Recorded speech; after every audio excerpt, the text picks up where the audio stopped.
Et bonjour, c'est Fred, Indécent Podcast. Et bah, écoutez, on est ravis de vous retrouver pour ce premier épisode officiel de notre nouvelle émission qu'on va espérer mensuelle, comme on vous le disait, qui s'appelle OSR Indécent. Comme vous voyez, je suis pas tout seul. Il y a un petit peu du monde, limite c'est un peu l'embouteillage. Mais en fait c'est cool. Donc premièrement, qui sera là de façon récurrente. Ça fait un petit moment qu'on en discutait tous les deux. Écoutez Lyon. Bonsoir. Bonjour tout le monde. Bonjour, bonsoir, on ne sait plus. On peut tout dire. Suivant votre fuseau horaire, reconnaissez-vous. C'est ça. Bah, écoute, ça fait plaisir de t'avoir avec nous. Donc, je pense qu'on sera souvent ensemble pour parler OSR de façon récurrente, comme on disait. Mais j'espère, mais en tout cas, moi, ça me fait super plaisir d'être là pour une nouvelle émission OSR. C'est toujours un plaisir de parler de ce sujet. Bah écoute, voilà, ce sera l'occasion entre deux trucs de Traveler. Mais ça, c'est encore un autre sujet. Traveler, un peu d'OSR, voilà. Voilà, on mélangera les joyeusetés. Et en invité pour cette première officielle, puisqu'on avait déjà reçu Valentin pour Céline Obscure, entre autres, on vous remettra le lien dans la vidéo, on reçoit donc Eric et Olivier pour les Merry Mushmen. Donc déjà, messieurs, un grand bonjour et un grand merci d'être là. Merci à vous. Avec plaisir, et merci de nous inviter, ouais. Bah oui, de toute façon, on vous invitera assez souvent, je pense, quand même, selon les dispos, bien sûr, quand même. Donc voilà, je vais faire déjà une première présentation rapide, puisqu'avant de commencer l'émission, c'est traditionnel, on se présente tous un petit peu rapidement les uns les autres, voilà. Et puis surtout, avant de commencer, je vais vous rappeler brièvement ce que c'est OSR Indécent. C'est une émission, comme je le dis et je le répète, mensuelle, sauf l'été, il n'y en aura qu'une. Enfin, on peut se reposer quand même, merci. Où on va traiter de l'actualité de l'OSR, de ce qu'est l'OSR, de jeux emblématiques, de chroniques, de jeux, de critiques plutôt, de jeux OSR. Et à chaque fois, des invités différents pour en parler, puis essayer de décortiquer un petit peu toute cette mouvance et voir ce qui s'y passe, parce que c'est quand même assez impressionnant. C'est vrai que, par exemple, si je vous montre cette petite boîte et je vous montre pas tous les modules qui vont avec, on va avoir de quoi discuter pendant quelques années. Voilà. Donc c'était un petit bref récapitulatif de ce que sera et de ce qu'est OSR Indécent. N'hésitez pas à nous faire parvenir Discord, commentaires YouTube, tout ce que vous souhaitez voir dans l'émission, tout simplement. Voilà, je vous laisse vous présenter, messieurs. Eh bien, moi, c'est Ectelion pour commencer. Donc, moi aussi, j'ai une chaîne YouTube sur laquelle je parle de jeux de rôle. J'ai fait déjà des émissions sur l'OSR. Je fais aussi de l'actual play. Je présente des jeux. Et je suis ravi d'être là aujourd'hui avec tout le monde. Moi, c'est Eric Nieudant, un des Merry Mushmen. Il y a longtemps, on vous racontera peut-être l'histoire. Olivier m'a envoyé un email complètement fou et j'ai répondu présent. Et depuis, on fait des trucs cool ensemble. Et ça se passe pas trop mal. On y est encore. Ça fait 7 ans, chose comme ça. Ouais, 6 ans, ouais. Peut-être. Ouais, 7 ans, peut-être. Je sais pas. Donc, moi, c'est Olivier, je suis un Merry Mushman. Il y a quelques années, j'ai envoyé un mail complètement fou à Eric. Il a répondu. Et on s'est mis à faire de NOC et d'autres choses. Voilà. Ok. Et alors, bon, c'est vrai que vous étiez déjà auteur de jeux de rôle auparavant, mais c'est vrai que la partie Merry Mushman, elle est, comme tu disais, 6 ans, 6 ans à peu près, c'est ça. Ouais. C'est Eric qui était surtout auteur. Moi, j'ai participé un peu à Archipel il y a très longtemps, mais sinon, j'étais pas auteur de jeux de rôle. Archipel, qui était sous système D20 OGL chez Oriflamme, Feu Oriflamme. Il y a plus de 20 ans, je pense. Voilà. Ouais. C'est pas de mémoire, Fred. C'est-à-dire que c'était assez excellent, quoi. Faut bien le dire. C'était complètement barré et loufoque. C'était l'éditeur local, on les connaît, les langues. Il y en a encore quelques-uns dans le coin où j'habite, effectivement. Ils sont toujours là. J'en ai recroisé un à Troll de Légende. Oui. D'ailleurs, on a pas mal parlé Archipel. Ce serait bien qu'un jour ça revienne. On dit ça, on dit rien. Eh bien, ça va permettre tout de suite d'embrayer, on va dire la base, avant de commencer à discuter de l'OSR en tant que tel, etc. C'est savoir qu'est-ce que c'est l'OSR. Quelle est sa définition? Est-ce qu'il y a déjà une définition, en fait, tout simplement? C'est vrai que, comme je dis souvent, l'OSR, je le découvre petit à petit, tout doucement. Et c'est vrai que je vois beaucoup de définitions. Déjà, rien que l'acronyme, c'est un peu compliqué. Et ça recoupe pas mal de trucs. Donc, c'est vrai que je préfère demander à des experts qui connaissent déjà la chose. Voilà, si vous pouviez répondre à ça. OSR, ça vient, l'acronyme veut dire Old School Renaissance ou Revival ou Revolution. On n'est pas trop sûr, les gens sont pas d'accord. Et en fait, il y a à peu près une définition de l'OSR par MJ OSR. C'est un mouvement de jeu qui s'intéresse à Donjons et Dragons et aux jeux des années 80 et 90 et 70. Et qu'on arrive à définir en général par certaines priorités que peut-être Olivier tu vas nous donner. C'est celle qu'on met dans nos modules en fait. On a une page, c'est quoi l'OSR et c'est ce qu'on dit à chaque fois. Ouais, moi je pense qu'il faut se reporter il y a un doc qui est super bien fait, c'est les Principia Apocrypha, qui ont été écrits par Ben Milton et je sais plus qui. Et traduit par Monsieur Niedan d'ailleurs. Oui. Ouais, très bien. Et je pense qu'il y a vraiment tout dedans, il n'y a rien à acheter dans ce qu'ils ont mis dans le doc. C'est un retour aux bases du jeu de rôle, mais pas pour rester aux bases du jeu de rôle. Pour moi, le R, ça veut dire restart, en fait, redémarrage, quoi. Le mouvement, il est parti comme ça. Ils sont retournés à la base de ce qu'était le jeu de rôle jusqu'en 80, 85, pour recommencer une évolution différente de ce que le jeu de rôle a emprunté jusque-là, quoi. Ouais, et si je peux compléter 2-3 petites choses, en fait, tout ça, ça vient à la base d'un schisme qui s'est passé avec Donjons et Dragons, quand la sortie de la 3e édition. Il y a des gens qui venaient de la 2e édition, etc. Et la 3e a été un petit peu un bouleversement dans l'approche qu'on avait du jeu, au niveau de complexité, les dons, etc. Il y avait des mécaniques qui changeaient fort. Et on est à une époque dans les Dark Times où les gens sont sur des forums et les gens commencent à échanger en partageant leur avis, tout ça. Et tout ça a donné ce mouvement d'OSR. Et le but, c'est pas de reprendre forcément des anciennes règles, c'est pas jouer à l'ancienne avec les anciennes règles, parce que dans ce cas on jouerait juste avec les vieux jeux, mais c'est de reprendre l'esprit de ces anciennes règles pour en faire quelque chose de nouveau.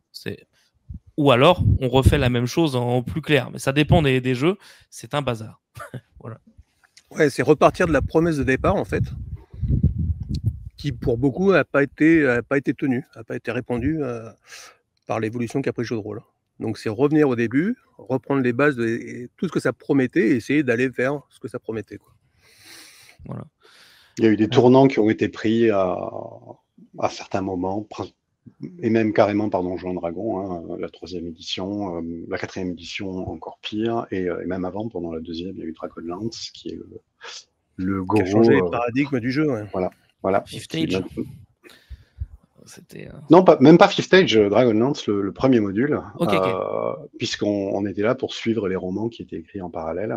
On donnait des personnages, des prétirés qui avaient des enjeux, et en fait on racontait une histoire. Il n'est pas possible que Wrestling tombe dans un piège et que Caramon rate son save contre le dragon, et qu'à partir de là, les frères Magéré sont plus dans la série.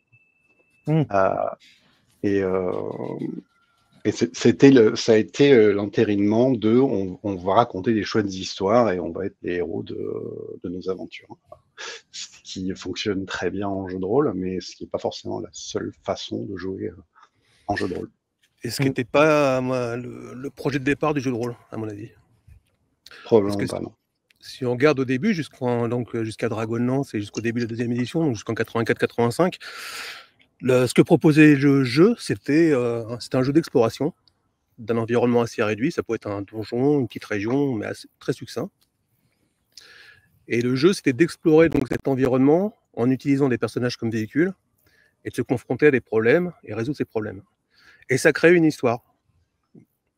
C'est une histoire émergente. Mais ce n'était pas forcément non plus le but à la base du jeu de rôle, je pense. On s'est rendu compte que ça créait des histoires vachement sympas, quoi. Et à partir de 84, à partir de Dragonlance et de ce qui a suivi, on est passé sur un autre focus. On a mis le focus sur les settings. On s'est dit, le jeu de rôle, en fait, on peut faire aussi bien que le cinéma, que la littérature, etc. On va inventer des mondes et on va passer nos aventures là-dedans. Et donc, le focus a été passé sur la visite de monde, mais avec une histoire qui préexistait le jeu, en fait. Et ça change pas mal, ça change complètement le point de vue, en fait, quoi. D'où aussi la kyrielle de romans qu'on avait eu aussi à ces époques-là. Exactement. Vous avez avancé une espèce de méta-histoire. Ouais. D'ailleurs, on jouait plus simplement à Donjons et Dragons, on jouait aux Royaumes oubliés, on jouait à Dark Sun, on jouait à Birthright. Voilà. C'était plus exactement la même façon de jouer, ni le même but, ni les mêmes envies. Et je pense qu'à cette époque-là, on avait tous envie d'un truc comme ça, quoi, de montrer que le jeu de rôle pouvait faire aussi bien que la littérature et le cinéma, mais ça a changé complètement le paradigme, en fait. Et la 3e édition, on est passé à un retour à quelque chose de plus ludique, mais cette fois-ci en en se focusant sur le personnage. C'est-à-dire que la promesse du jeu, c'était vous allez pouvoir vous construire un personnage, le faire évoluer, il va devenir super balèze, c'est vous qui allez décider ce qui va se passer avec votre personnage. Et le centre du jeu était le personnage, alors qu'avant, c'était l'histoire émergente. Et ça change pas mal de choses, quoi. Je sais pas si tu es d'accord avec ça, Eric. Ouais, complètement. En fait, si tu fais une vraie campagne OSR ou une campagne de l'époque, le sujet principal, c'est le donjon. Tu vois, c'est Castle Greyhawk. On va se souvenir de qui a trouvé la salle secrète et invoqué le Balor, et il a fallu évacuer les niveaux 5 à 6 pendant 3 mois. Mais c'était pas l'histoire de ce pauvre gars-là qui s'est fait décapiter par un Balor pendant le premier round de l'aventure. Ça fait une chouette histoire, mais on parle du donjon, ou au pire, on parle du groupe d'aventuriers. On parle de la campagne, en fait. Voilà.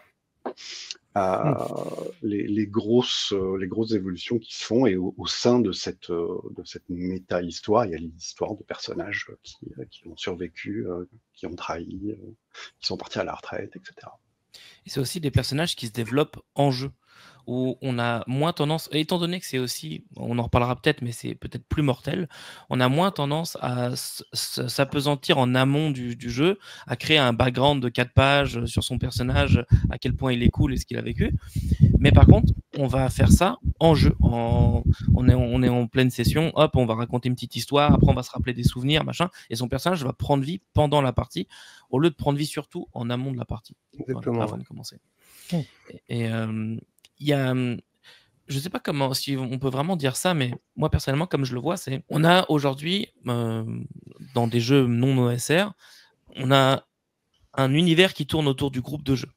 Si le groupe de jeu ne marche plus, on arrête la campagne.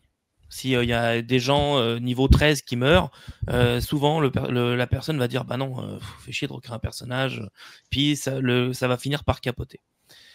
Là où dans des jeux OSR, on a un univers, on a une histoire qui est en place, et les personnages vont vivre cette histoire, mais s'ils doivent quitter un moment ou un autre, c'est pas si grave. Et donc on a plutôt des personnages qui tournent autour d'une aventure, au lieu de l'inverse. Je sais pas si c'est très clair, mais si vous voyez ce que je veux dire. Ça rejoint un peu le truc.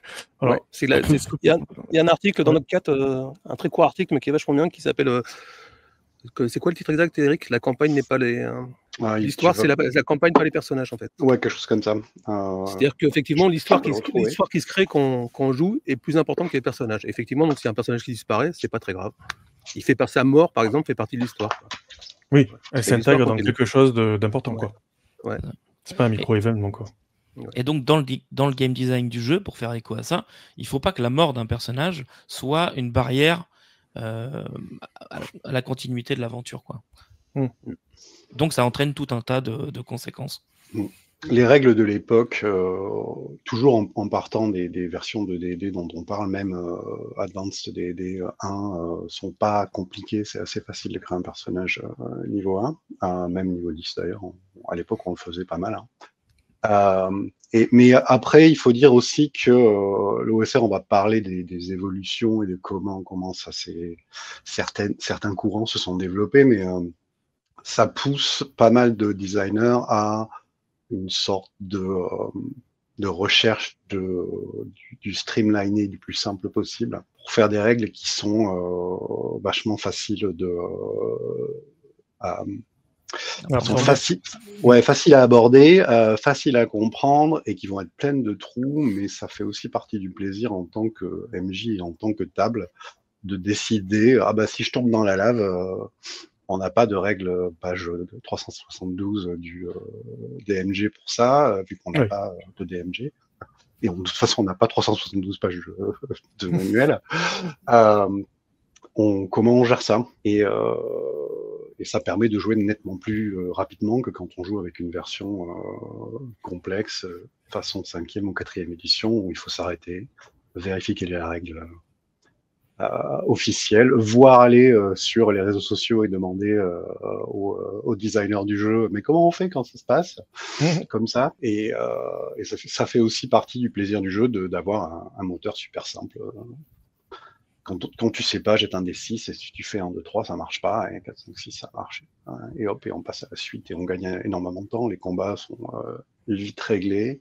On va en parler aussi, j'imagine, de la létalité et du fait qu'on n'est pas là pour faire des combats épiques et qui durent des plombes, etc. Ouais. Voilà, on n'est vraiment pas axé sur le combat en OSR, c'est rare. Courage, fuyons. Ouais. Laissons des pièges derrière nous et espérons qu'ils nous suivent. C'est vrai que toute proportion gardée, parce que c'est vrai que moi, dans les années 90, j'étais un gros joueur de vampires, mais ça rejoint un peu ce que vous dites hein, sur l'évolution du jeu de rôle. C'est-à-dire que Vampire, au début, c'était les personnages, etc. Et à la fin, en fait, c'était dans un setting qui s'écrivait par les romans, par les jeux vidéo, les machins, et tu regardais des personnages évoluer, en fait, plus que tu jouais. C'était un peu bizarre, ouais, comment ça évoluait, ce jeu-là. Ouais.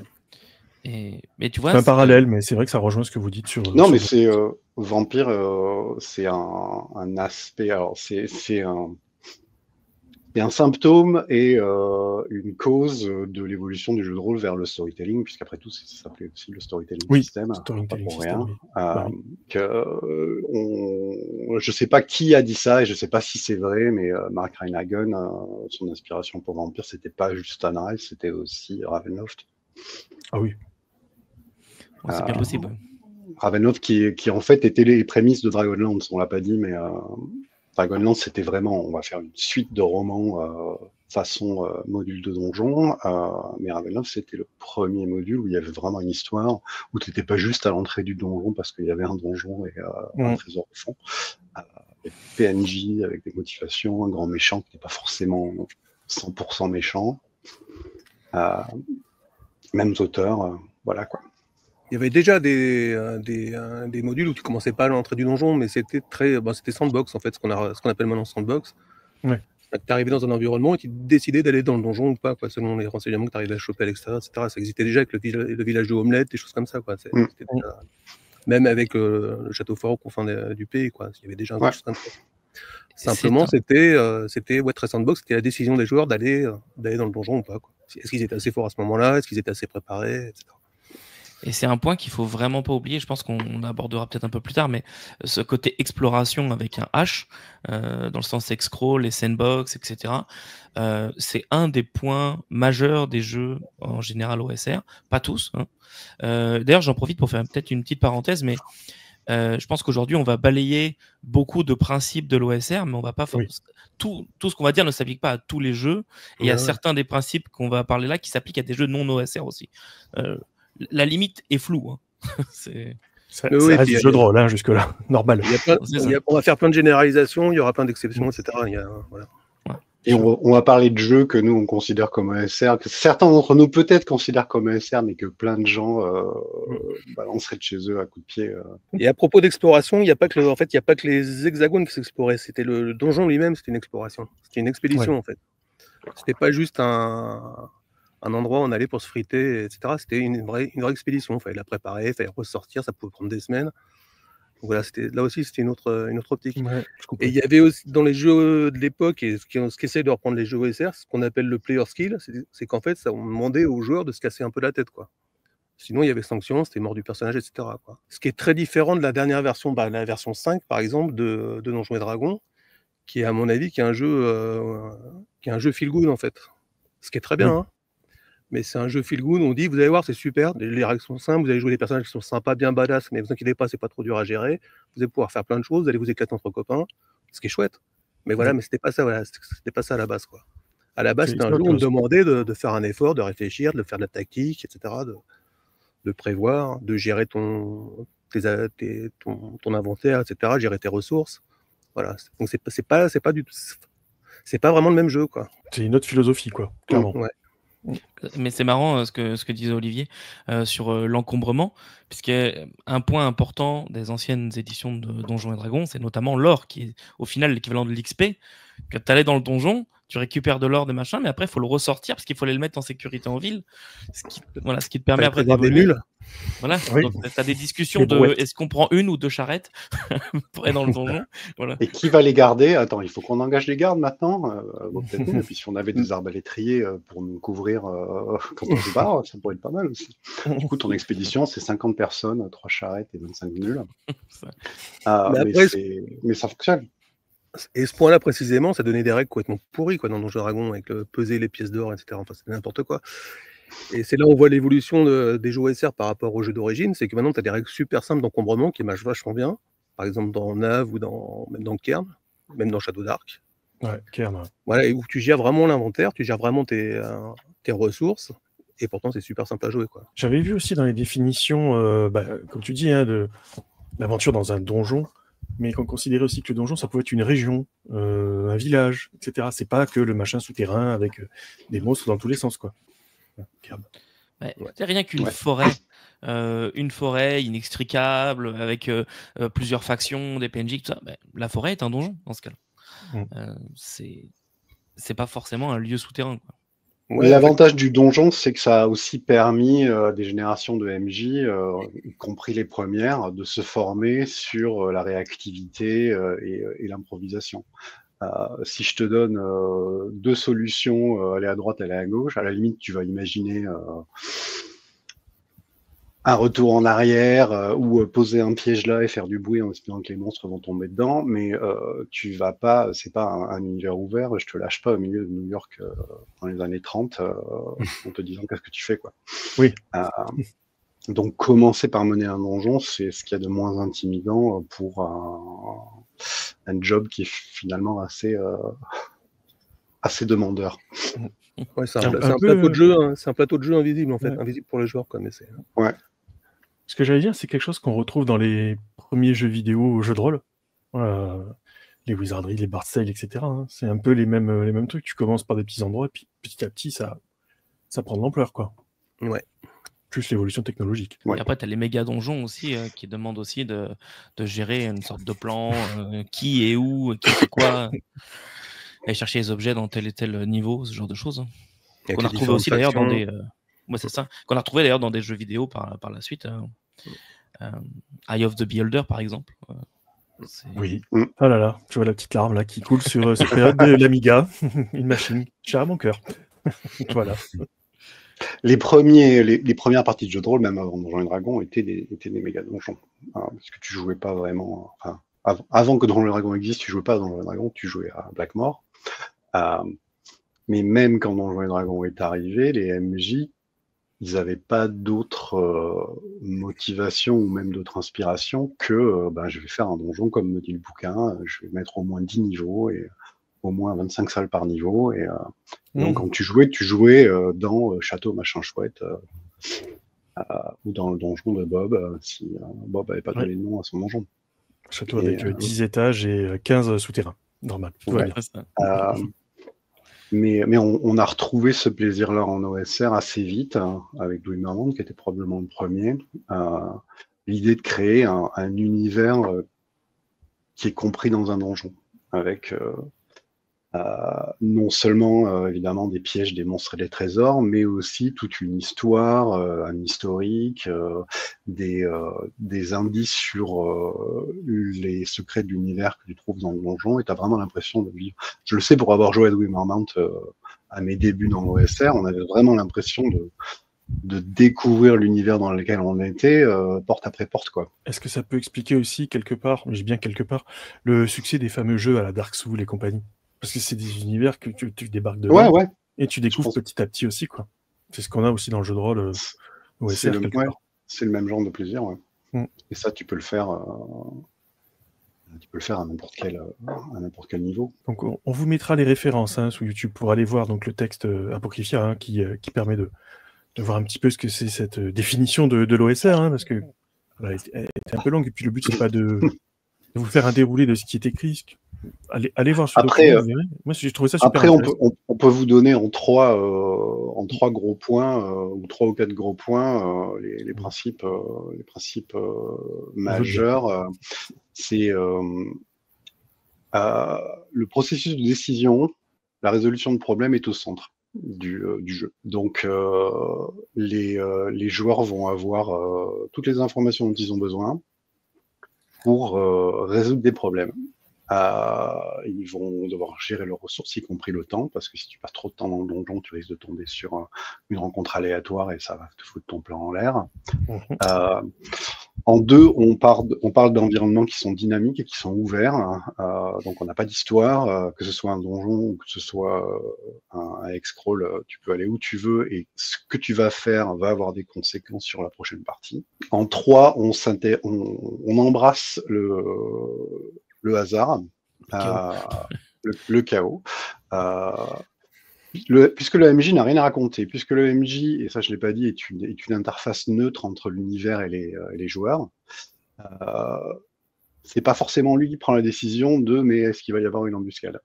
On lance les dés, on a des tables aléatoires, on a des systèmes qui font qu'on sait si les personnages sont perdus, si les personnages sont traqués, ce genre de choses. Et l'univers est réaliste dans le sens où il n'y a pas d'équilibre non plus. Il y a un dragon au sommet de la montagne. Bon, c'est de bon ton d'avoir des indices pour les joueurs que c'est dangereux d'aller au sommet de la montagne, mais le dragon, il n'est pas calibré pour se battre contre des personnages de ce niveau-là. Le dragon, c'était un dragon. Donc évitez-le jusqu'à ce que vous ayez les moyens de le faire partir ou de trouver de passer derrière pour avoir Ouais, il est là, déjà. Voilà. Ou peut-être négocier avec lui. Ce qui rend l'environnement un peu plus vivant que ce qu'on peut trouver dans d'autres modules, même si ça commence, mine de rien, dans des jeux non OSR, on a quand même des tables aléatoires et ces choses-là. Mais moi, je trouve qu'il y a toujours un côté très vivant aux tables OSR, à cause notamment ou grâce plutôt, aux tables aléatoires des monstres qui sont pas faits pour être affrontés à ce moment-là par les joueurs de niveau 1, 2, 3, peu importe, ou si les joueurs disent un truc de travers ou veulent absolument aller à la castagne, ça va mal se mettre pour eux, quoi. Ça m'est déjà arrivé de jouer comme ça avec des gens qui étaient habitués aux rencontres équilibrées. Ça aussi, c'est un des points de l'OSR, mais ils étaient habitués à si le MJ nous le met, ça veut dire qu'on peut rentrer dedans. Ils ont voulu y aller, mais manque de bol, non, c'était pas le cas, quoi. Voilà. Vous êtes niveau 1, vous êtes tombé sur 5 ogres et vous êtes fait dévorer, c'est tout. Parce qu'en fait, on joue dans une situation, en fait. Le cadre de jeu, c'est une situation qui peut être très complexe. C'est pas une trame narrative. Donc voilà, on arrive dans la situation et c'est aux joueurs de décider s'ils vont aller se taper le dragon ou s'ils vont plutôt aller se taper les rats dans la cave pour commencer, quoi. Il n'y a pas de trame narrative prévue par l'aventure et par l'arbitre. Mais je vais me permettre quand même de rajouter un truc, parce que la façon dont vous dites ça fait un peu comme on n'a jamais de scénario. C'est pas forcément le cas, hein. On vous rassure. Vous pouvez jouer des scénarios. On va dire que l'aventure s'inscrit dans un cadre prévu par un scénario. Par exemple, il faut récupérer la pierre magique pour sauver le village. Mais c'est ce qui va se passer pour aller jusqu'à la pierre magique. Ça, par contre, c'est pas forcément prévu par le scénario. Donc c'est là où on n'a pas de cadre, on n'a pas de. Le scénario, c'est une situation avec les enjeux, avec les intervenants, et voilà. Mais tout ça est défini, quoi. Mais il n'y a pas d'acte 1, acte 2, acte 3, quoi. Voilà. Scène par scène, non. Je pense qu'on a eu un problème de traduction avec le mot scénario, comme avec le mot role-playing game et jeu de rôle, souvenez-vous de Mireille Dumas a posé quelques soucis à l'époque. Un scénario en anglais, c'est une situation. C'est pas un scénario de cinéma. Ça, c'est script. Et ça fait partie des confusions. Ouais. Et si ton scénario est bien écrit, la pierre magique pour sauver le village, il y a quelqu'un d'autre qui la veut et peut-être que les joueurs vont la vendre pour se faire de la thune ou pour avoir les informations qu'ils veulent sur le dragon. Ouais. On en a parlé plus tôt. C'est un point de passage aussi. Ça peut être qu'un point de passage, quoi. Dans l'idéal, tu as 5 ou 6 quêtes possibles dans un bon bac à sable, quoi. Rien qu'au début. Tu peux travailler à droite, à gauche. Il n'y a pas de gentils, il n'y a pas de méchants. Dans un jeu OSR, tu discutes avec les gobelins. On ne sait jamais. Ils peuvent vouloir un truc que tu veux aussi, où ils peuvent t'aider. Ils peuvent, au pire, juste faire une diversion pour attaquer la tribu des orques pour une raison X ou Y, parce qu'ils ont des prisonniers que tu as promis de sauver. Voilà. Justement, je pense là à un scénario que vous avez publié chez les Mushmen, où je me souviens plus du nom du scénario, mais il y a un temple qui a une espèce de bulle autour, et c'est un des premiers scénarios, c'est ça, voilà. Nightmare over Rage, c'est ça.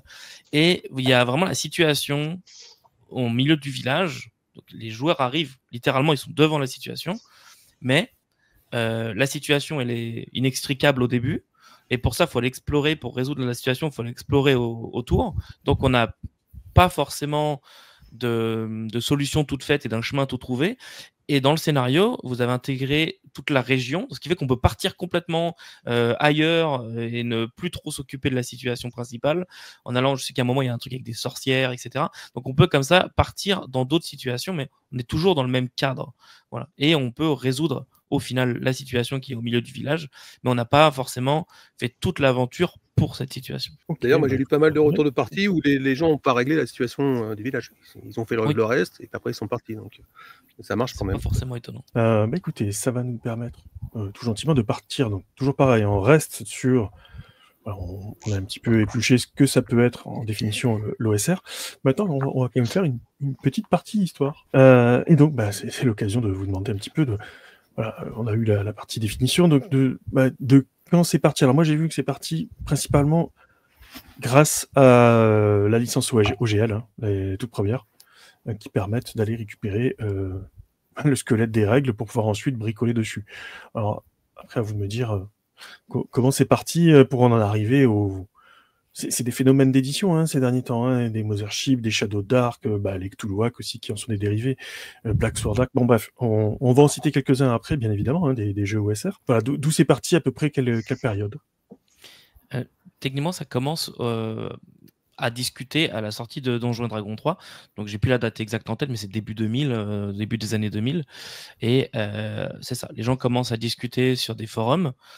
Et ensuite, on s'empare de la sortie de l'OGL et du SRD, parce qu'il faut la combinaison des deux, oui. Pour récupérer des termes, des noms, des mécaniques, etc. Et il y a du contenu qui commence à sortir. Je vais peut-être laisser la parole à d'autres personnes, mais on a des jeux qui ont été assez précurseurs, tels que Labyrinth Lord, par exemple, ou Osric, qui jalonnent, on va dire, le début de l'OSR. Le premier, c'est celui qui est sur son t-shirt, si je ne dis pas de bêtises. Castle and Crusade. Castle and Crusade. Après, on n'y était pas, ni Olivier ni moi, on n'était pas sur les forums à l'époque.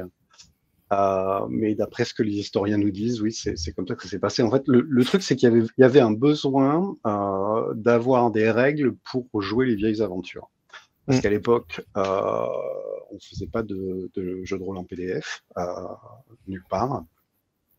Et donc, toutes les anciennes versions de D&D étaient épuisées. Il y avait plus moyen de les retrouver. Donc, plusieurs personnes ont commencé à dire, on pourrait faire une sorte de rétro-clone, peut-être. Le nom est arrivé après, mais on va refaire les règles d'AD&D, on va les réécrire et elles seront légales et on pourra sortir le bouquin grâce à l'OGL. Merci Peter Atkinson et Ryan Dancy qui ont sauvé Donjons et Dragons à l'époque et qui sont indirectement responsables de l'OSR.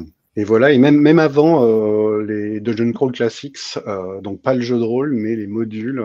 De Goodman Games, ouais, étaient les premiers à dire on va faire du donjon comme autrefois, avec les règles qu'on a maintenant, mais regardez, on vous propose un bon vieux dungeon crawl à l'ancienne, avec des pièges et des trésors et un méchant sorcier à la fin.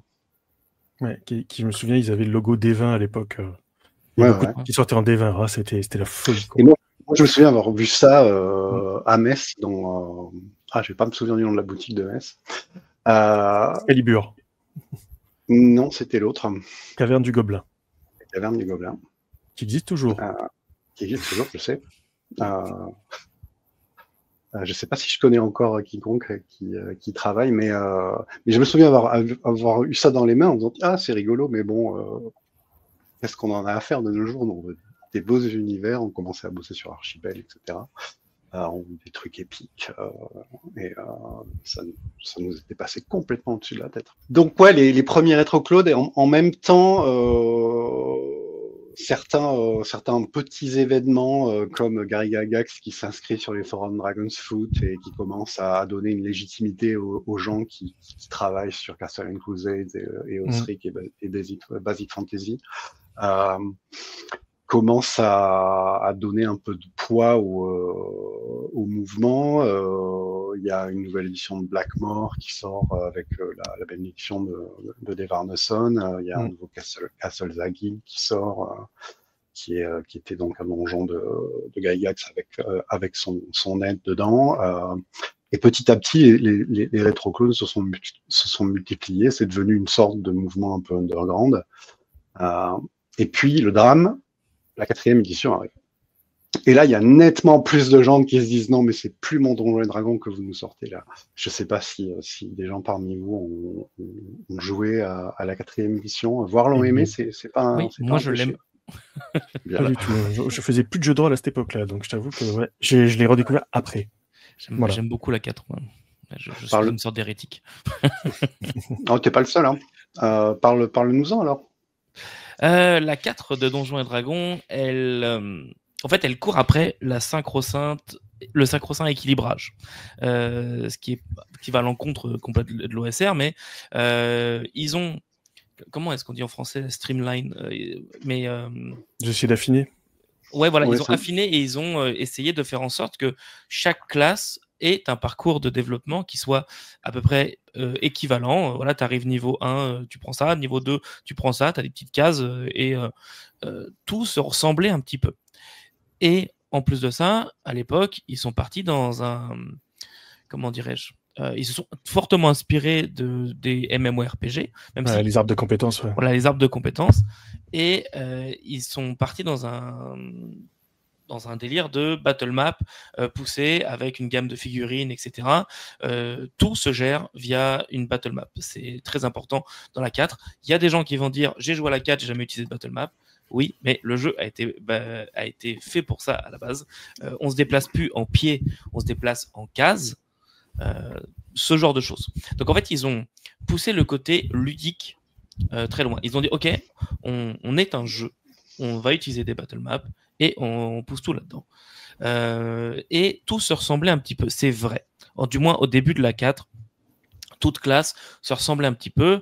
Après, l'édition évoluant, on peut plus vraiment dire ça avec la tête qu'elle a à la fin, mais c'était un des reproches qui lui était fait. Ça, plus le côté très, très ludique, mais trop ludique, ça a été un des reproches qui lui ont été faits.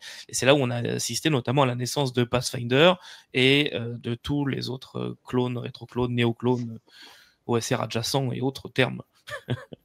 Voilà. Ouais.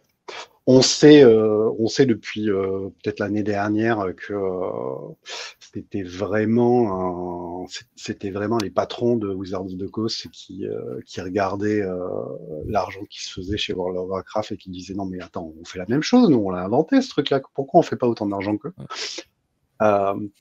et qui ont donc poussé la création d'une édition alors que l'équipe D&D se sentait pas forcément, ils avaient fait la 3.5 quelques années avant, ils se sentaient pas forcément de nouvelle édition. On leur a dit, faites-nous un MMORPG sur papier.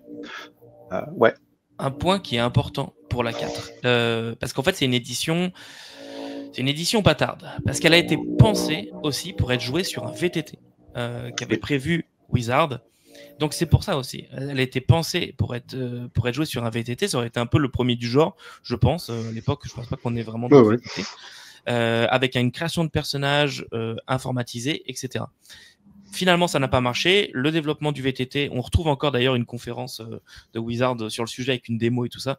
Mais finalement, ce VTT n'est jamais sorti. Et donc, on a une édition qui est un peu bâtarde parce qu'il lui manque quand même un gros aspect. Donc à l'époque, ça devait vraiment embrasser le côté informatique de la chose, quoi. Parce qu'ils pensaient abonnement aussi. Oui, abonnement. L'idée du VTT, c'était probablement pas pour simplifier la vie du joueur lambda. Hein. C'était parce que tu paierais. C'est ce qu'on voit avec D&D Beyond maintenant, quoi. Oui, ce qu'il a préfiguré, ouais. Bah oui, clairement. Et voilà, et donc en 2008, il y a beaucoup plus de gens qui se disent non, mais le D&D actuel, c'est pas ce que j'ai envie de faire. Et c'est là qu'on voit les zines qui commencent à sortir. La première convention North Texas, je crois que c'est 2008 ou 2009. D4, c'est 2008, je sais pas si je l'ai dit. 2008, oui. Et North Texas, c'était venez mener des jeux, mais rien qui a été écrit après 2000. Donc c'était pas forcément OSR, mais c'était vraiment un truc un peu nostalgique. Et surtout les premiers blogs, donc au même moment, Tenfootball, le blog Grognardia. Je sais pas si c'était si nostalgique que ça en fait. Parce je trouve que il y avait quand même un côté punk, genre allez, on envoie valdinguer toute cette tradition qu'on nous a pondue là depuis 10 ans, 15 ans, 20 ans. On va refaire dans. Ouais, peut-être. Je pense qu'il y a un côté nostalgique, mais il y a aussi un côté punk. Vas-y, on envoie tout en l'air et puis on va recommencer au début, quoi. Et il y avait aussi un côté très DIY, très bricolage, fais-le toi-même. Ouais, c'est genre. Ouais. On commençait à avoir les outils de publication en PDF et tu pouvais faire ton zine de façon pas très compliquée. L'impression à la demande, ça existait probablement pas déjà, mais c'était assez facile d'avoir un imprimeur numérique qui pouvait faire 200 zines de 25 pages que tu pouvais envoyer contre une enveloppe timbrée presque à l'époque. Et l'explosion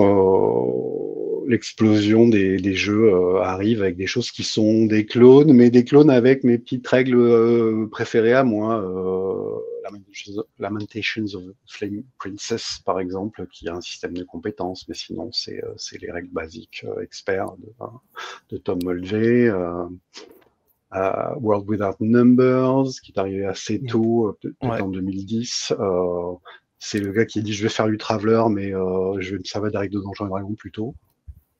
Personne n'a jamais vraiment compris pourquoi et comment ça avait marché, mais ça continue à marcher. Et il continue à faire des jeux qui sont vraiment bien en plus. Cities Without Numbers, etc.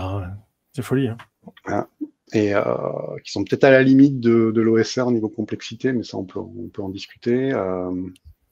Et c'est là aussi que les premiers Français arrivent, je l'ai noté, donc Cocorico x2, parce qu'on a Searcher of the Unknown de Snorri, de Nicolas Dessau, qui arrive en 2009, qui est une première expérience ultra minimaliste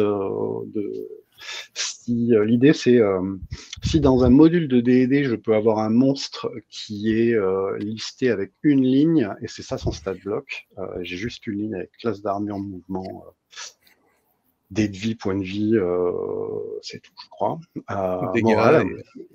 dégâts moraux, ouais. Pourquoi je peux pas me servir de ça pour définir un personnage, un PJ? Il a fait ça et ça a inspiré des dizaines et des dizaines de gens. Il y a eu des dizaines et des douzaines et peut-être même une centaine d'adaptations, versions, extensions, etc. C'était vraiment génial ce qu'il a fait, quoi. Son idée, c'était vraiment génial, quoi. Ouais. Et tu peux jouer avec une page de règles pour le reste de ta vie, quoi. C'est assez et c'est compatible avec 30 ans de sortie D&D à D&D. C'est fort. Et un peu moins connu, à peu près au même moment, on a Mazes and Minotaurs, peut-être même avant d'ailleurs, qui est un boulot d'Olivier Legrand qui s'est amusé à faire un faux jeu écrit en 1974 ou 1972. Ouais, juste avant Donjon et Dragon. Ouais. Qui serait le Donjon et Dragon originel, mais basé sur la mythologie gréco-romaine. On le retrouve encore, il y a un mazesandminotaurs.com où on peut récupérer le jeu dans plusieurs versions. Il y a même une version avec des illustrations d'Emmanuel Roudier, qui est très fan. Il a fait une version advance aussi, je crois. Enfin, quelque chose comme ça. Ouais. Ouais. Au contraire, il a fait une version basique. Advanced Maze. Il y a une version 1981, quelque chose comme ça, ouais. C'est vachement bien, ouais. Et ça fait partie des dizaines et des dizaines de jeux qui ont eu une actualité et une fanbase à l'époque et qui sont probablement encore joués et qu'on peut trouver gratos sur Internet. Et surtout, c'est des jeux qui, non seulement les gens aimaient bien y jouer, mais c'est surtout des jeux qui donnaient des idées à d'autres pour recréer leurs jeux. Et c'est là où on a vu une espèce de profusion de trucs, des blocs qui se répondaient les uns aux autres, et ça n'arrêtait pas de créer, quoi. Ça crée. C'était vachement bien. Est-ce qu'on pourrait dire, alors je le fais exprès parce que, comme je te dis, est-ce qu'on pourrait dire que c'est quand même un mouvement qui vient un petit peu quand même de la nostalgie, hein, avec des D3 puis des D4, et ensuite après, tu as un mouvement complet qui se met en place de création dans tous les sens, où chacun s'inspire d'idées, rajoute ses briques, etc., à un squelette le plus fin possible. Est-ce que c'est un peu ça? Je sais pas si tu peux vraiment... Pas trop. Même au tout début, je sais pas si tu peux appeler ça de la nostalgie. C'est juste que tu te retrouves avec un Donjon et Dragon, tu te rends compte qu'il te plaît pas. Il te plaît plus. Tu t'es dit, je préfère la version d'avant. Est-ce que c'est de la nostalgie? Non, ça c'est juste, mais je préférais m'en jouer avant, quoi. c'est pas de la nostalgie, c'est juste je préférais l'ancienne version que la nouvelle. Votre nouvelle version me plaît pas. Il n'y a pas un côté, je me rappelle de mes années jeunes où je jouais, c'était super. Oui. Ouais, c'est pas ça. Non. Il y a sûrement des gens pour qui oui, il y a un côté nostalgique, mais je pense que ce n'est pas forcément la majorité. Je vois moi par exemple, j'ai pas connu ces éditions-là, donc j'ai vraiment zéro côté nostalgique. J'y ai pas joué en étant jeune, et aujourd'hui, je préfère des jeux OSR à des jeux non OSR, juste par la philosophie de jeu. Mais parce que si, il y a beaucoup des éléments du Principia Apocrypha, par exemple, que j'ai intégré moi-même dans ma pratique sans savoir que ça fait partie d'un mouvement ou quoi que ce soit. Par exemple, embrasser le chaos, ce genre de truc, pour moi, c'est normal. Donc, comment il y a un côté nostalgique, oui, mais de l'autre côté, c'est juste différents styles de jeu, puis il y a des gens qui préfèrent un style que l'autre, quoi. Après, il n'y en a pas un qui est meilleur que l'autre, hein, attention. Je ne veux pas non plus juger les gens qui n'aiment pas du tout l'OSR. Ouais. J'en connais. Est-ce qu'on peut dire aussi que ça suit un petit peu la technologie? Parce que c'est vrai que bon, il y avait les forums, les blogs, etc. Ensuite, après, l'impression à la demande, des choses comme ça, et qui ont peut-être permis aussi historiquement que l'OSR se diffuse encore plus. Ah oui, carrément. Ouais. Ouais. C'est comme la photocopieuse à la fin des années 70 où tu as vu tous les zines punk arriver, etc. Les zines de musique, il y en avait plein. C'est pareil, c'est grâce à la photocopieuse, quoi. Et les cassettes. Et là, grâce à Internet, grâce au blog, grâce au print on demand, tout d'un coup, tu as les moyens d'être Gary Gygax, quoi. Oui, puis il faut aussi se rappeler qu'il y a beaucoup de choses qui viennent des États-Unis, qu'aux États-Unis, il y a beaucoup de petits imprimeurs où monsieur, madame, tout le monde peuvent aller pour imprimer 300, 400 copies d'une chose, quoi. Ouais. Donc c'était aussi facilement accessible et on pouvait se le faire le distribuer facilement, quoi. Et c'est des outils qui ont été dont toutes les autres sous-niches du jeu de rôle ont profité, mais c'est peut-être un témoignage de l'importance ou de la, je sais pas, de la puissance la puissance mémétique de l'OSR, de voir on est arrivé à avoir une véritable école, un véritable mouvement, quoi. Quelle que soit la façon dont on veuille l'appeler, alors que d'autres n'y sont pas arrivés, quoi. Vous vous souvenez du JDRA, le jeu de rôle amateur? Oui. Voilà, ça existait à une époque, et puis maintenant, il n'y a plus vraiment de délimitation entre JDRA et JDRA Pro. On appelle plus ça indé maintenant, je dirais. Ouais, mais maintenant, c'est quoi? C'est Wizards of the Coast et les indés. Ouais. Le point important ou le moment important qui suit, c'est l'adoption de Google+ comme le réseau social de tous les designers de jeux de rôle au monde. Ah d'accord. Je croyais que personne s'en servait de ce truc. Ouais. Eh ben, les gens qui font du jeu de rôle. Il y avait un peu que nous, ouais. C'était. D'accord. Ok. C'était, tu parlais de Google+ à n'importe qui était pas rôliste. Tu sais, mais pourquoi? Oui. Et toi, tu passais ton temps à discuter avec des gens. Il y avait ce principe de communauté qu'on n'avait pas avant. Je sais pas si Facebook avait des groupes à l'époque. Non. Il y avait ces cercles, ce qui te permettait de poster des trucs de geek sans que forcément t'attendes les voix. Et surtout, il y avait l'intégration Google qui permettait de mettre des liens et les commentaires directement qui correspondaient avec ton blog. Mieux qu'IRC, quoi. Nettement mieux qu'IRC. Tu pouvais lancer un vidéo call directement depuis un chat Google+. Donc tu pouvais les premières parties en ligne vraiment rapides et sans avoir à passer par un outil qu'il fallait installer sur ton PC à l'époque, se sont faites sur Google+. Et aussi l'intégration de Google Docs pour tes feuilles de personnages, etc. Et on s'est très vite retrouvé avec une émulation. C'était la blogosphère, mais accélérée. C'était le tourbillon au milieu de la blogosphère. 24 heures sur 24, les gens avaient des idées, se répondaient, lançaient des projets, faisaient des collaborations, et on s'est retrouvé avec des jeux qui sortaient de plus en plus du carcan des D&D, voire qui s'inspiraient d'autres jeux comme Traveller. On a eu des versions libres de Traveler qui sont arrivés, des rétroclones et puis des choses de plus en plus différentes. Le Cypher Engine, hein, je crois, c'est ça? Ouais. Entre autres. Cepheus, Cypher. Cepheus, pardon. Oui, Cypher, ouais. Et c'est aussi à la même époque que tout d'un coup, Wizard of the Coast commence à faire des rééditions de AD&D et des rééditions de la boîte rouge de Basic, comme ça pour les fans, parce que peut-être que quelqu'un leur a fait remarquer que c'était pas un segment de marché complètement perdu. Et c'est peut-être là que la troisième vague, on peut dire que la troisième vague de l'OSR est arrivée, donc rétroclone, quasi rétroclone, puis ce qu'on appelle peut-être maintenant NSR, New School Revolution, ou ce que vous voulez mettre derrière, où nous on appelle ça aussi pas mal des jeux d'aventure, qui ont fait des jeux qui sont pas basés sur D&D, certains qui se focalisent sur l'exploration de donjons et d'environnements en extérieur, d'autres qui n'ont absolument rien à voir, comme Mothership, Mörkborg. Tout ça, c'est peut-être post-cinquième édition.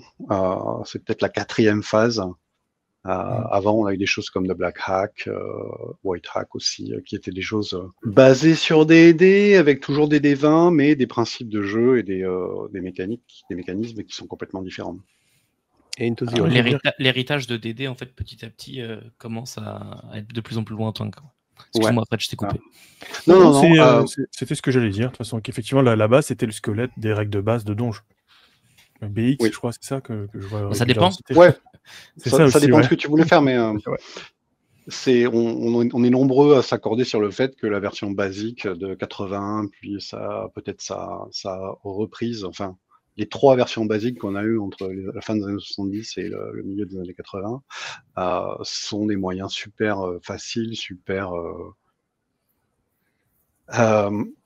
logiques, extrêmement bien intégrés, qui permettent de faire de l'exploration de donjons à l'ancienne, et c'est pas pour rien que Old School Essentials est un des leaders du marché Old School classique de nos jours, puisque Old School Essentials, pour les gens qui ne savent pas, c'est la réorganisation des règles de 1981.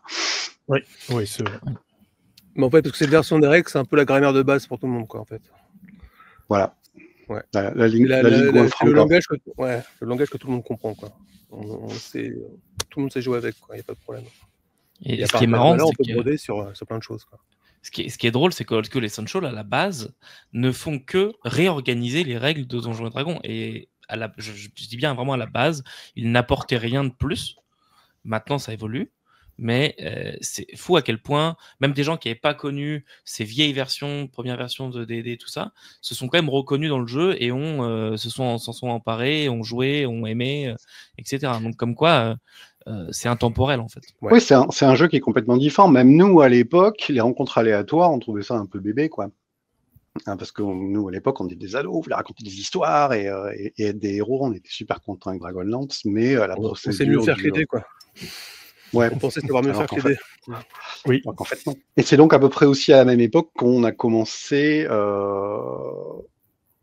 ou qu'on est revenu en même temps à regarder les inspirations de Donjons et Dragons. Il y a aussi un courant qui s'est intéressé beaucoup à OD&D, donc la version de 74, complètement imbitable à l'époque, c'était pas Wargammer.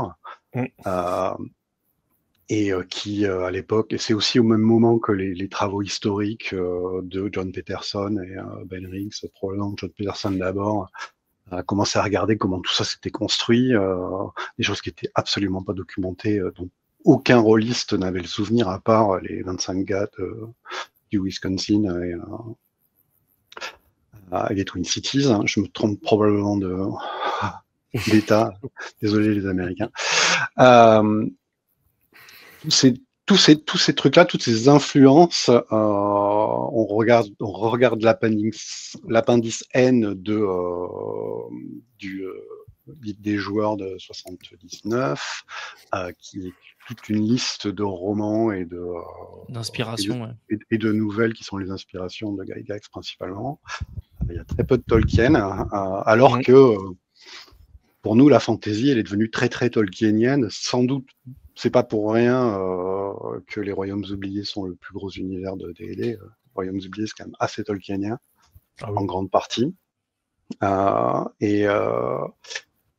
Et donc, de nos jours, on en est encore à re-regarder ces bouquins, ces livres de science-fiction des années 50, 60, 70, dont on n'a pas forcément entendu parler, surtout chez nous, dans les pays francophones, parce que ça n'a pas forcément été traduit les fleuves noirs à l'époque. Et ça nous donne de nouvelles inspirations pour faire des univers étranges, du D&D bizarre, du Sword and Planet, et du Libraket, par exemple. Libraket, voilà. Bon, après, il y a tous les gens qu'on a connus, mais dont on n'avait pas lu tous les bouquins, comme Jack Vance, qui avait des univers absolument fantastiques, et qui n'avaient jamais été traduits jusque récemment, voire peut-être jamais. D'ailleurs, je suis pas forcément au courant. Oh, quasi. Pélial a fait beaucoup de choses, entre autres. Et voilà, donc de nos jours, on arrive à une diversité assez énorme de gens qui veulent faire du Donjons et Dragons comme à l'époque, gens qui veulent faire du Donjons et Dragons comme maintenant, mais avec des règles plus simples, gens qui veulent faire de l'improvisation, gens qui veulent faire du chaotique. Du donjon qui veulent faire hurlant aussi. Ouais.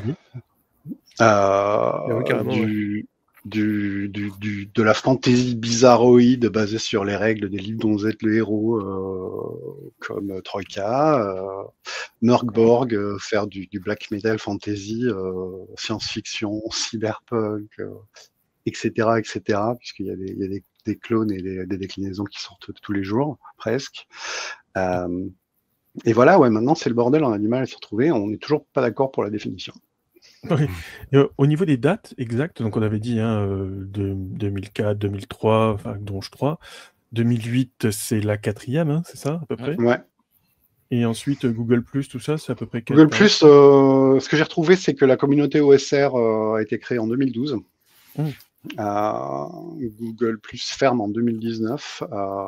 Et là, c'est aussi probablement une des raisons de la fragmentation, du fait que l'OSR se soit retrouvé en niches isolées les unes des autres, certaines qui se reconnaissent plus comme OSR. On s'est retrouvé perdu sur des forums, perdu sur des réseaux sociaux qui survivent ou pas.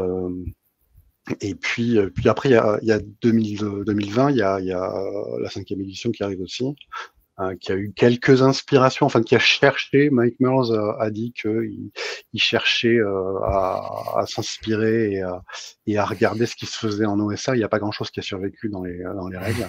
Mais ça a aussi apporté... C'est sûr. Ouais. Et puis il y a eu les consultations de certaines personnes dont on ne parle plus, et tout cet influx de nouveaux rôlistes qui vont jouer à la 5e édition parce que c'est ce qu'ils voient arriver en actual play, mais qui, au détour d'une conversation ou d'un post sur un réseau social, découvrent des choses différentes. Et donc, il y a beaucoup de gens qui s'arrêtent de jouer à Donjons et Dragons pour jouer à Pathfinder ou pour jouer à Alien ou à Star Wars, etc. Mais il y a aussi pas mal de gens qui se rendent compte que on peut faire des trucs différents avec des jeux plus simples, et s'intéresser plus à l'exploration, à la résolution de problèmes et à l'exploration d'univers bizarres. D'ailleurs, si tu regardes Excuse-moi, vas-y. Non, vas-y Olivier, pardon. Excuse-moi. Si tu regardes la communauté OSR, que ce soit les joueurs ou les designers, etc., tu as de toutes les catégories, tous les âges, quoi. T'as des gens qui commencent presque le jeu de rôle avec ça. T'as des vieux croutons encore plus vieux que nous. T'as des gens comme nous. Ce que j'allais dire. C'est un peu l'image d'Épinal, je te coupe. C'est un peu l'image d'Épinal, OSR égale vieux nostalgique. C'est vrai, malheureusement. Enfin, un petit peu. Ouais, mais ça fait longtemps qu'elle a été battue en brèche, cette image, je pense. Ouais. Parce que t'as beaucoup de jeunes et si tu regardes là, dans toutes les créations, là, dans les trucs connus, quoi, qui cartonnent, Kern, Yoshai, c'est un mec qui a, je sais pas, il doit avoir 30 ans. Ouais. Je pense qu'il est en début de quarantaine, Yoshai. Tu regardes les joueurs, pourquoi il a pas 30 ans. Enfin, il y a plein de jeunes, il y a plein de. Ouais. Il y a aussi des vieux qui continuent. Et c'est peut-être aussi pour ça que c'est difficile de définir l'OSR parce que t'as plein de gens qui se reconnaissent pas entre eux, quoi. Déjà, t'as les vieux croutons qui étaient là au tout début qui se sentent dépossédés de leur truc. T'as les jeunes qui veulent tuer le père à leur tour, comme les mecs ont fait en 2000, tu vois. Enfin, donc il y a une espèce de C'est le même phénomène que dans la musique punk au début des années 80, quoi. Genre ça, c'est plus du punk, ça, c'est plus de l'OSR, etc. C'est exactement la même chose, quoi. Des jeux qui sortent de la catégorie. Mais moi, ce que je voulais rajouter, c'est que c'est drôle de voir aujourd'hui des gens qui basent un jeu OSR sur la 5e édition. C'est comme si en fait on réinventait tout le temps la même chose, on revient tout le temps à la même conclusion. Je pense à Shadow Dark par exemple, qui est un exemple flagrant ou plutôt flagrant. Mais on part de la 5e et on retourne vers l'OSR. Et en fait, j'ai l'impression qu'on est tout le temps un peu en boucle. Je sais pas, je trouve ça drôle comme phénomène. Ouais, non, c'est vrai. Ouais, il y a aussi le fait qu'on est fragmenté, donc il y a pas mal de gens qui réinventent la roue. Je pense que Kelsey, quand elle a fait Shadow Dark, elle a pas voulu réinventer la roue parce qu'elle a commencé avec AD&D 1 quand elle avait 6 ans, si je me souviens de l'histoire. Elle a simplement voulu partir sur une base de 5e édition pour que ce soit plus facile d'accès pour les gens qui s'intéressaient à l'OSR et qui venaient de la 5e édition. C'est pas la première à le faire, c'est juste celle qui l'a le mieux fait ou qui a le plus de succès, je sais pas. Le plus de succès. Et puis elle écrivait déjà pour la 5e, elle écrivait déjà des aventures pour la 5e. Oui, donc c'était son système à ce moment-là, mais elle s'est dit j'ai envie de retrouver ce que je faisais avant qui me plaisait plus. Elle est partie de la base qu'elle avait à ce moment-là, la 5e. Moi je suis pas mal les vidéos de Ben Milton, qui fait aussi du coup des jeux, quoi. Et moi je trouve que c'est super intéressant. Donc pareil, vous mettra les liens dans la vidéo. Et c'est vrai que j'aime bien aussi ces théories et autres. C'est vachement intéressant de voir un petit peu aussi, pareil, cette partie définition, les jeux, etc. Et comment lui crée aussi. Donc c'est vraiment une référence pour moi, Ben Milton aussi. Ouais. Ces critiques sont toujours super intéressantes. Parfois, c'est des trucs qui sont adjacents à l'OSR, mais t'es toujours intéressant et toujours applicable à ce qu'on fait. Et ces parties théoriques, il a quelques vidéos qui sont de la référence, quoi. Ouais, carrément. Ouais. Et son jeu, Nav, la 2e édition, pour moi, c'est une synthèse de l'OSR. J'adore. Vraiment, j'adore. Je ne jouerai pas tel quel parce que ça ne me correspond pas exactement, mais il a fait une synthèse qui est excellente, quoi. Qui est vraiment un truc à lire si tu veux savoir ce que c'est que l'OSR. Comme on parle de l'histoire, et que dans l'histoire de l'OSR, il y a aussi pas forcément les jeux, c'est pas qu'une évolution des communautés et autres. On va parler un petit peu de quelques jeux emblématiques de la mouvance OSR. Alors c'est vrai qu'au début il n'y en a pas beaucoup, puis alors maintenant, au début c'était du Donjon Heroic Fantasy, Sword and Sorcery, maintenant on fait du Cthulhu, du Space Up, enfin plein de trucs avec l'OSR. C'est un peu le côté modulaire de la chose que je trouve excellent, donc ça va nous permettre de discuter de quelques jeux. On va pas tous les faire, hein. Si vous avez votre jeu OSR préféré et qu'on n'en parle pas ce soir, ne vous inquiétez pas, tout va bien se passer. On discutera une autre fois. Donc c'est vrai que moi le premier que j'ai vu avant Castles and Crusade que tu as en t-shirt avec tes lions, moi c'est vrai que c'est Osric, parce que j'ai vu il y a pas longtemps la 3e édition qui était en financement. Donc, quand je dis il y a pas longtemps, c'était il y a quelques mois, pas plus. Qui reprend, alors parce que Osric... Alors déjà, je me souviens même plus de l'acronyme, parce que c'est un truc à rallonge, quoi. Il me semble que je le Reference and Index and Compilation, quelque chose comme ça. Okay. Old School Reference and Index Compilation. Super bon. Ouais, non, voilà, je préfère Osric, hein, personnellement, c'est mieux. Clairement, ça passe mieux. Donc c'est vrai que c'était pareil de compiler des règles pour pouvoir rejouer aux anciens modules, hein. Si j'avais bien compris un peu l'origine de ce jeu-là. Moi, je vais vous citer ceux qui me semblaient emblématiques, et puis je vous laisserai compléter ou me corriger, parce que je ne les connais pas tous. Donc, j'ai pas cité Labyrinth Lords, Castles and Crusade, etc. Mais c'est vrai que moi, un petit attachement de cœur à Beyond the Wall, voilà, dont on reparlera. Le Black Hack, hein, c'est ça, et White Hack. Oui. Des jeux relativement différents, mais avec suffisamment de points communs pour que des gens décident d'en faire une synthèse. Un truc qui s'appelle Makato Monster, je crois. Voilà. Par exemple.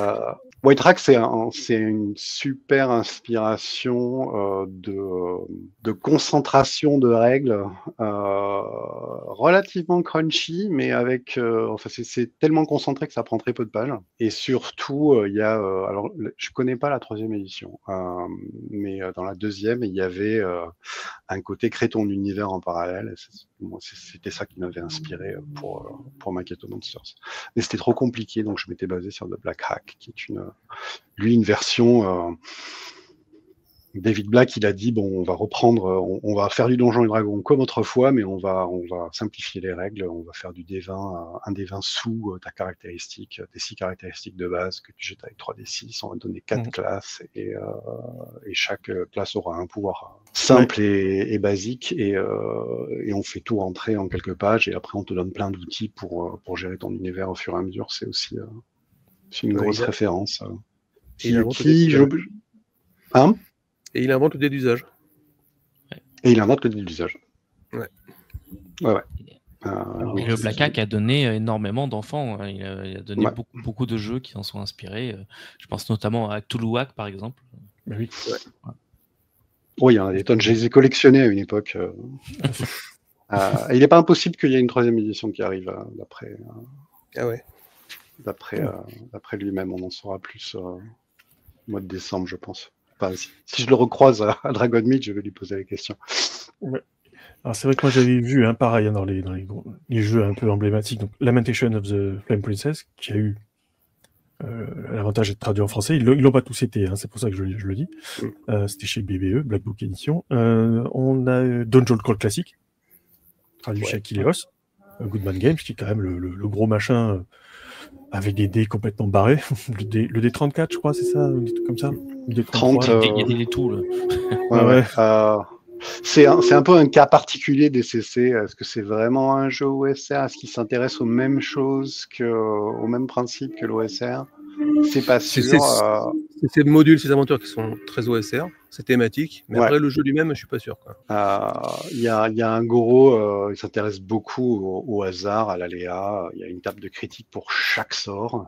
Il faut le répéter, hein. Il faut le dire et le répéter. Les bouquins sont épais comme ça, c'est parce que les 2/3, c'est des listes de sorts avec la table de G et la table de critique et la table d'échec critique par sort. Ah oui. Mais ce qui permet d'avoir des trucs, des parties complètement folles. Et puis il y a pas l'innovation, mais l'institutionnalisation de l'entonnoir, du funnel, où tout le monde joue un personnage, 4 personnages niveau 0 dans une aventure où à peu près tout le monde va mourir. Et les survivants, ce sera ton groupe de personnages niveau 1 qui choisiront leur classe en fonction de ce qu'ils ont fait pendant le funnel. Ouais, puis il y a tout ce côté module aussi, hein, qu'on retrouve énormément, je trouve, dans l'OSR. Moi, c'est ce qui me séduit, personnellement, c'est que sur une base squelettique, tu racontes énormément de choses, quoi. Je pense au Lankmar qui a été repris chez Goodman Games, quoi, avec DCC. En fait, il a repris toute la grammaire et toute l'iconographie et ils ont vraiment fait un bon travail chez Goodman Games pour se réapproprier tous ces codes-là, les modules numérotés, le style graphique, etc. C'est très très bien. Ouais, puis les inspirations directes de l'Appendix N, quoi. Par exemple. Exactement. Ouais, ça c'est Dying Earth aussi quand même. Leur boîte est vachement bien, quoi. La Terre mourante de Jack Mance. Oui. Ah oui. Complètement différente de ce qu'avait fait Robin Laws à l'époque, mais ça fonctionne. Et puis, il y a un truc, en fait, dont on n'a pas parlé, c'est que la campagne d'autrefois, donc on a parlé du méga donjon, mais à partir du moment où les aventures commençaient à sortir, les univers commençaient à sortir, en tant que MJ, tu jouais pas une campagne, c'était pas un livre, c'était pas une boîte avec un premier chapitre et une fin. C'était un peu ce que tu vas trouver, ce qui va te plaire dans Dragon Magazine. Tiens, je vais rajouter un petit donjon là, tu avais une carte et tu mettais les trucs. Et la campagne typique de jeu d'OSR de nos jours, c'est ça. C'est une carte avec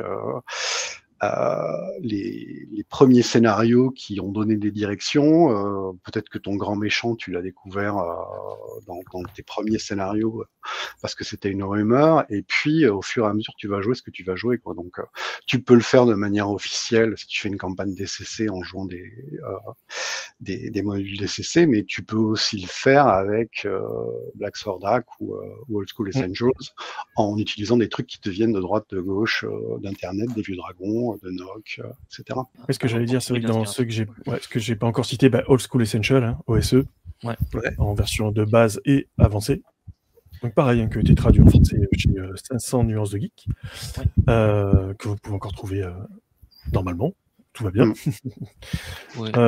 Et le Black Sword Hack de Kobayashi, hein, entre autres.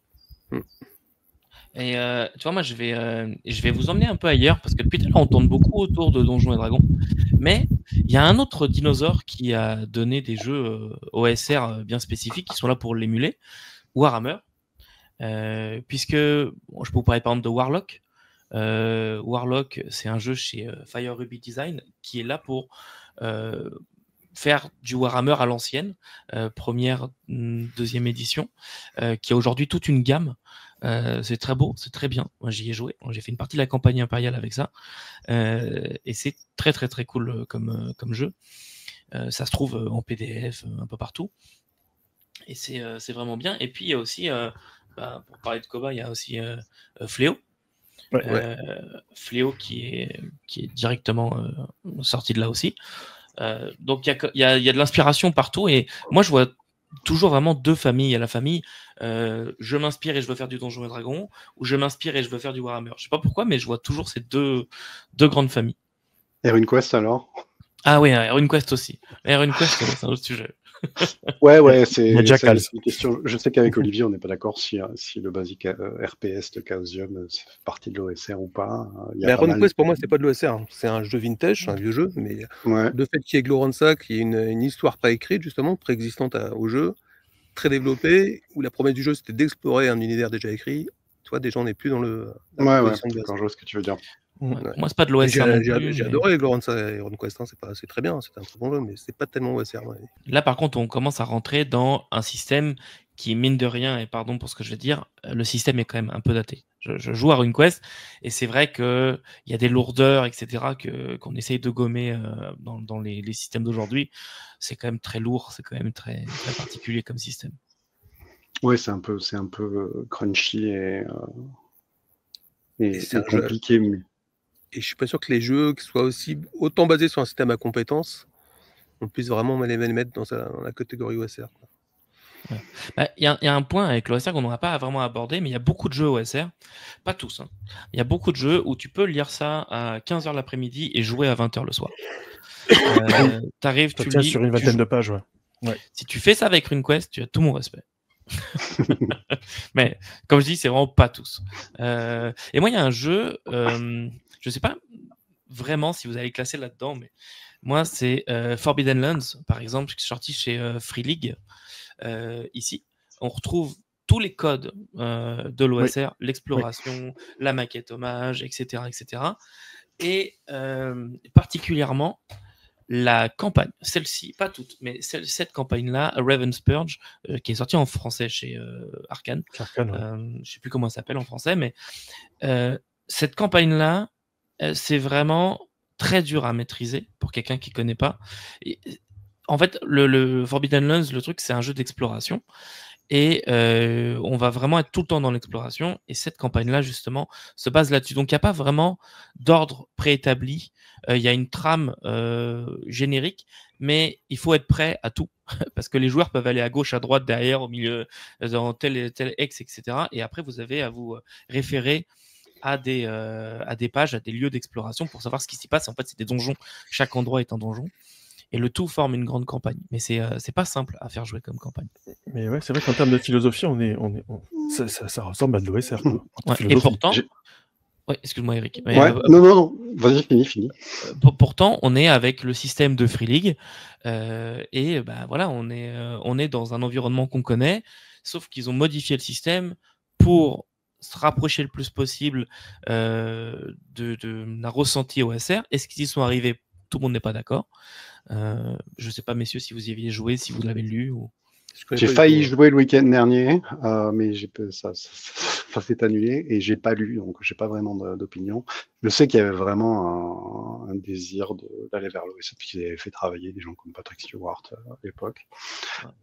Et je sais que les opinions étaient en effet divergentes à la sortie, mais j'en sais pas plus. Mais c'est un peu le cas de Dragonbane aussi. Dragonbane, la boîte de base, tu as un véritable bac à sable avec un scénario de départ et puis ensuite une carte à explorer. Et en gros, ce qui va se passer à la fin, c'est relativement basique. Hein. Il y a un endroit final où aller, il faut trouver une statuette pour ouvrir la porte, et puis il y a une grande menace, machin chouette. Mais c'est un jeu à compétences qui ressemble à du basic role-playing au D20. Ça manque du ruling not rules. Où c'est un truc qu'on n'a pas dit, mais si tu n'as pas de compétences sur ta feuille de personnage, tu peux pas dire ah bah non, je peux pas le baratiner le gars, j'ai un charisme de merde. Enfin si, tu peux dire ça parce que tu vas avoir un charisme, mais j'ai pas la compétence baratin, donc il vaut mieux que ce soit toi qui le fasses. Ou comment on fait pour désamorcer le piège, c'est le cas classique. S'il n'y a pas de compétence de désamorçage de piège, on est obligé de se poser la question de comment ça marche? Je regarde, j'inspecte, qu'est-ce que je vois? Il y a un fil, est-ce que j'essaye de tirer dessus? Attends, je vais monter sur les épaules du nain et je vais regarder où le fil va. Et on arrive à faire de la résolution de problèmes créatifs comme ça, sans se baser sur les règles, qui est nettement plus intéressant que tu lances un dé 20 pour voir si ça marche ou pas. Alors c'est vrai que dans les autres jeux que je voulais citer pareil, parce que je vais pas vous faire une liste à rallonge, c'est un peu barbant. Bon, bien sûr, il y avait Into the Odd, que voici. Voilà. Into the Odd, on peut s'y arrêter 5 minutes quand même. Parce que... voilà, après, c'est vrai que je voulais citer rapidement Mothership, Morkborg et ses dérivés, hein, Cyborg, Pirateborg, etc. Death in Space, qu'on voit ici, qui en fait partie. Hein. Ouais, très très bon jeu. Voilà, donc voilà, on pourra en citer beaucoup. Donc voilà, si tu veux t'arrêter sur Into the Odd, sachant que vous aurez une critique qui viendra prochainement aussi. En fait, on peut s'arrêter sur Into the Odd, mais j'ai plutôt envie de m'arrêter sur un de ses descendants qui utilise un système dérivé de là, le système Burning Wheel. J'aimerais parler un peu de Torchbearer. Je ne sais pas si tu avais prévu, Fred, une partie, peut-être point faible de l'OSR, inconvénients, les choses, les points de friction, etc. Je peux ouvrir cette partie-là. Bon, Torchbearer, donc, qui est un jeu d'exploration de donjons, hein, littéralement. C'est un excellent jeu. Qui révolutionne quand même, je trouve, beaucoup de choses, enfin, en se basant sur Into the Odd, le côté préparation. Je ne sais pas si vous y avez joué, messieurs. Ouais, mais d'où est-ce que tu déduis qu'il est basé sur Into the Odd? C'est le système Burning Wheel, il me semble. Ah oui, mais Into the Odd, c'est pas du tout Burning Wheel. Ah, alors, pardon, c'est moi qui suis parti.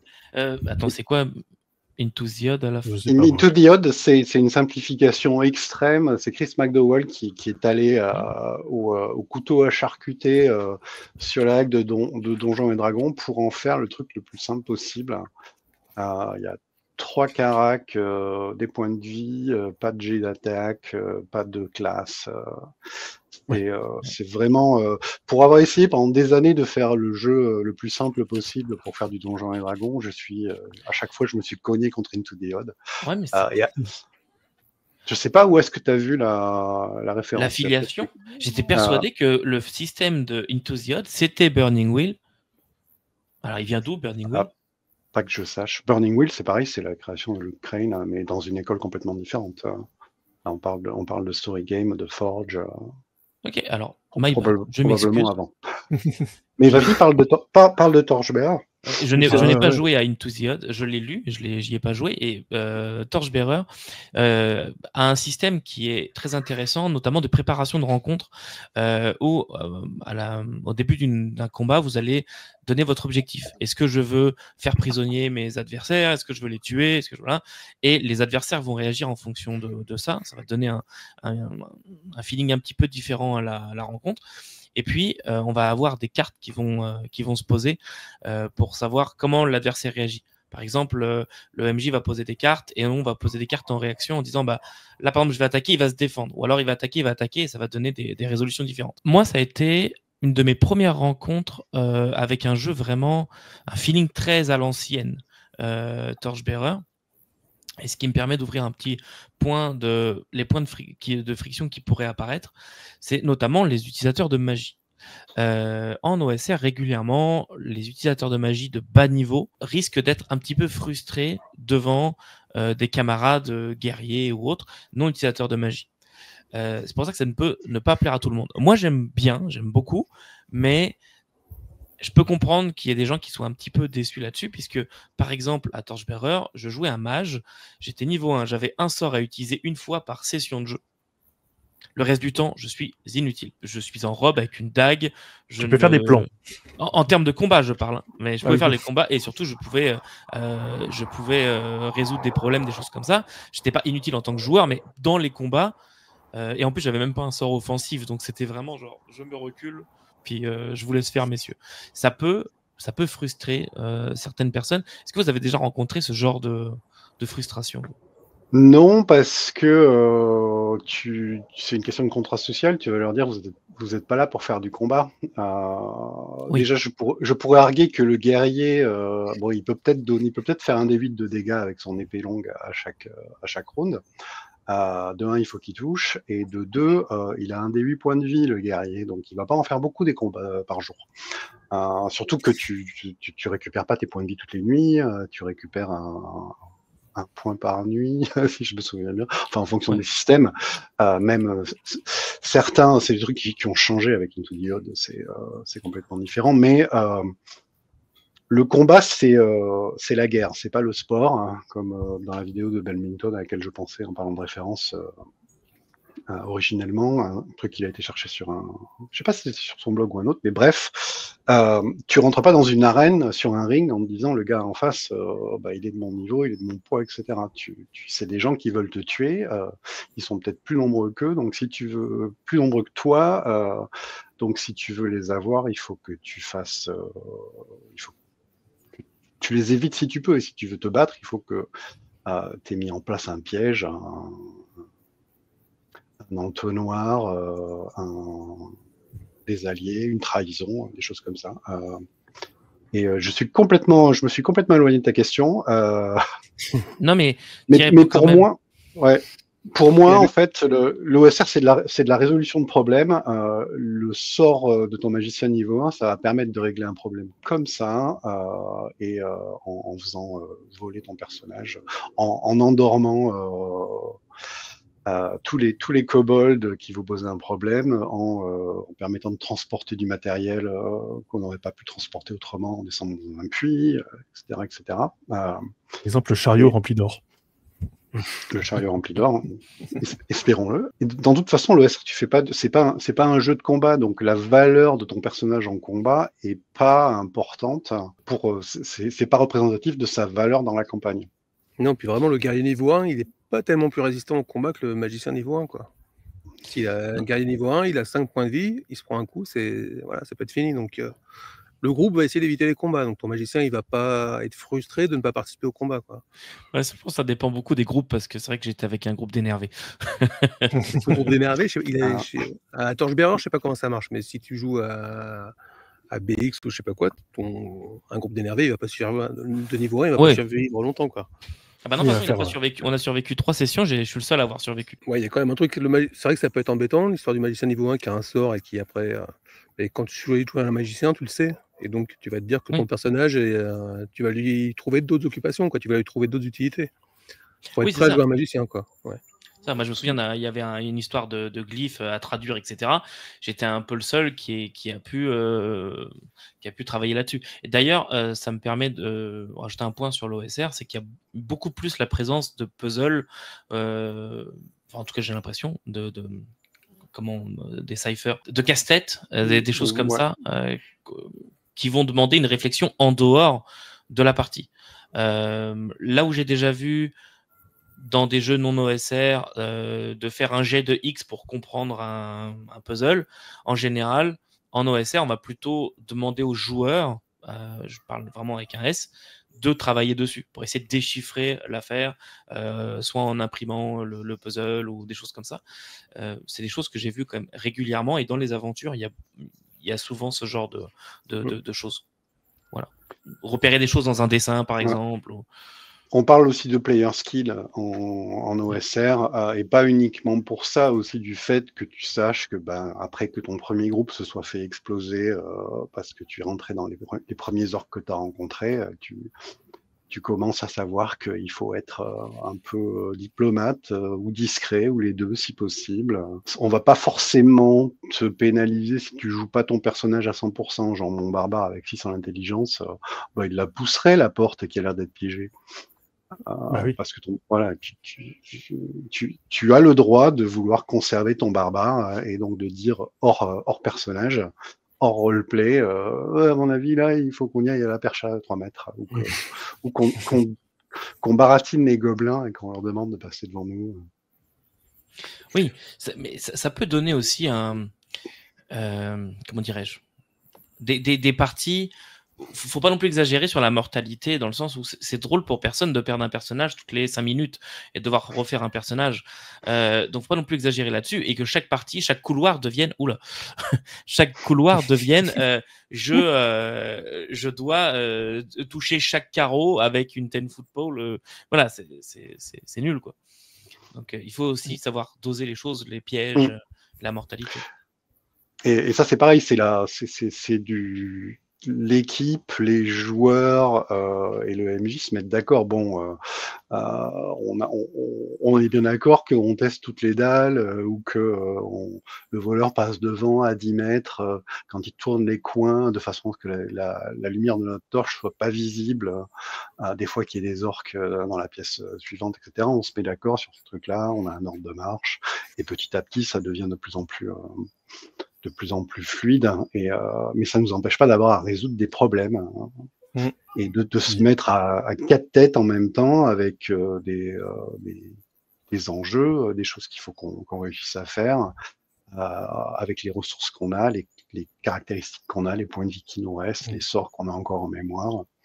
Et c'est souvent des problèmes auxquels le MJ n'a pas de solution aussi, parce qu'on parle de puzzle et d'énigmes et de choses comme ça, mais on parle aussi de comment on va traverser cette rivière gelée avec un vent magique qui passe toutes les 30 secondes. Le MJ et l'auteur du scénario, il n'a pas forcément réfléchi à la façon il n'y a pas une solution, il n'y a pas une clé magique, il n'y a pas un sort de pont de force qui va te permettre de passer. C'est pas qu'on peut pas tout prévoir, c'est que c'est trop facile en tant que MJ de prévoir une solution à chaque problème et d'attendre que les joueurs la trouvent. Ça peut prendre des plombes. Voilà. Complètement, je suis d'accord.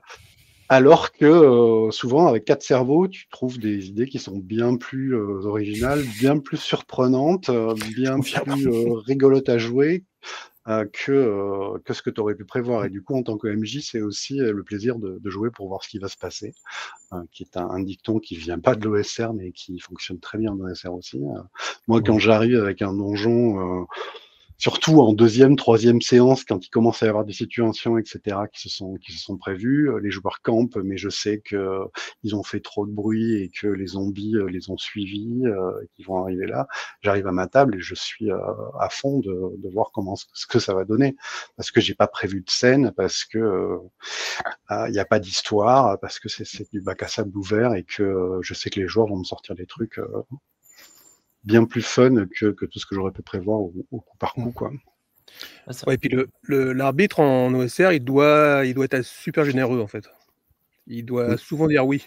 C'est-à-dire, par exemple, si tu te trouves dans un gouffre, tu dis j'ai tordé une corde, mais il me fera un bout de métal pour faire poulie, etc. Je regarde par terre, est-ce que dans les cravages, je trouve un bout de métal? L'arbitre, il va dire bah oui, ok. Tu vois, il va te permettre de trouver des solutions, quoi, sans te les précuire avant, quoi. Si tu as une solution qui te trouve oui, ça peut marcher, bah oui, tu vas trouver un bout de métal, c'est bon, ça va marcher ton truc, quoi. Tu vois, oui, parce que c'est dans la logique de l'histoire, sans bloquer inutilement, quoi. Voilà, parce que le joueur a une bonne idée, donc on va lui donner l'outil pour la réaliser, quoi. Et l'histoire du piège, par exemple, tous les pièges vont être assez souvent très télégraphiés, quoi. Donc tu n'auras pas besoin d'appuyer sur tous les pixels du mur pour trouver le piège. Tu auras l'endroit où l'arbitre va te donner l'information qui va te permettre de savoir, de te dire ah tiens, il y a un piège là, je vais faire gaffe, quoi. Donc du côté de l'arbitre, il y a vraiment une façon de jouer qui est différente aussi, quoi. Et en partie, c'est vachement plus intéressant de dire, voilà, il y a un piège maintenant, comment vous faites pour le passer? Ou qu'est-ce que vous en faites? Est-ce que vous n'allez pas y envoyer vos ennemis, des choses comme ça, que je t'ai eu, tu m'as pas dit que tu voulais faire un jet de perception, donc tu prends 3 des 6 points de dégâts. Ouais, on joue Alors, pas forcément dans cette optique-là. Ouais, je me permets, parce que là, bon, on est toujours sur les jeux emblématiques, mais là, on l'a passé. N'hésitez pas, hein, comme je le disais, hein, si vous avez des jeux que vous voulez mettre en avant dans les commentaires, vous le ferez. On les abordera tous gentiment, tranquillement, à notre rythme, parce que une fois par mois, c'est déjà pas mal. Hein. Moi, j'avais déjà 2 questions pour clôturer cette partie sur définition, histoire, jeu, etc. de l'OSR. Et c'était premièrement, est-ce que dans les jeux qui sortent, il y a à chaque fois cet aspect modulaire? Parce que moi, c'est ce qui me plaît le plus, en fait. Et j'ai l'impression que c'est ce que je retrouve vraiment dans les jeux OSR. Et surtout, est-ce qu'on peut jouer avec tous les univers avec l'OSR? J'aurais tendance à dire oui, mais à vous de me dire. J'ai envie de te répondre oui aux deux. D'accord. Bon, bah, voilà. Ce côté modulaire, en fait, il est dans l'ADN, puisqu'il ne faut pas oublier qu'à la base, on est là pour jouer des modules qu'on a, Eh oui. qui traînent un peu partout. Donc, ce côté jouer des modules, etc., on va le retrouver dans beaucoup de jeux. Et on va pouvoir prendre un système OSR qu'on aime, jouer au module d'un autre jeu, même parce qu'on n'aime pas le système de base de ce jeu-là, ou qu'il est plus disponible, ou peu importe.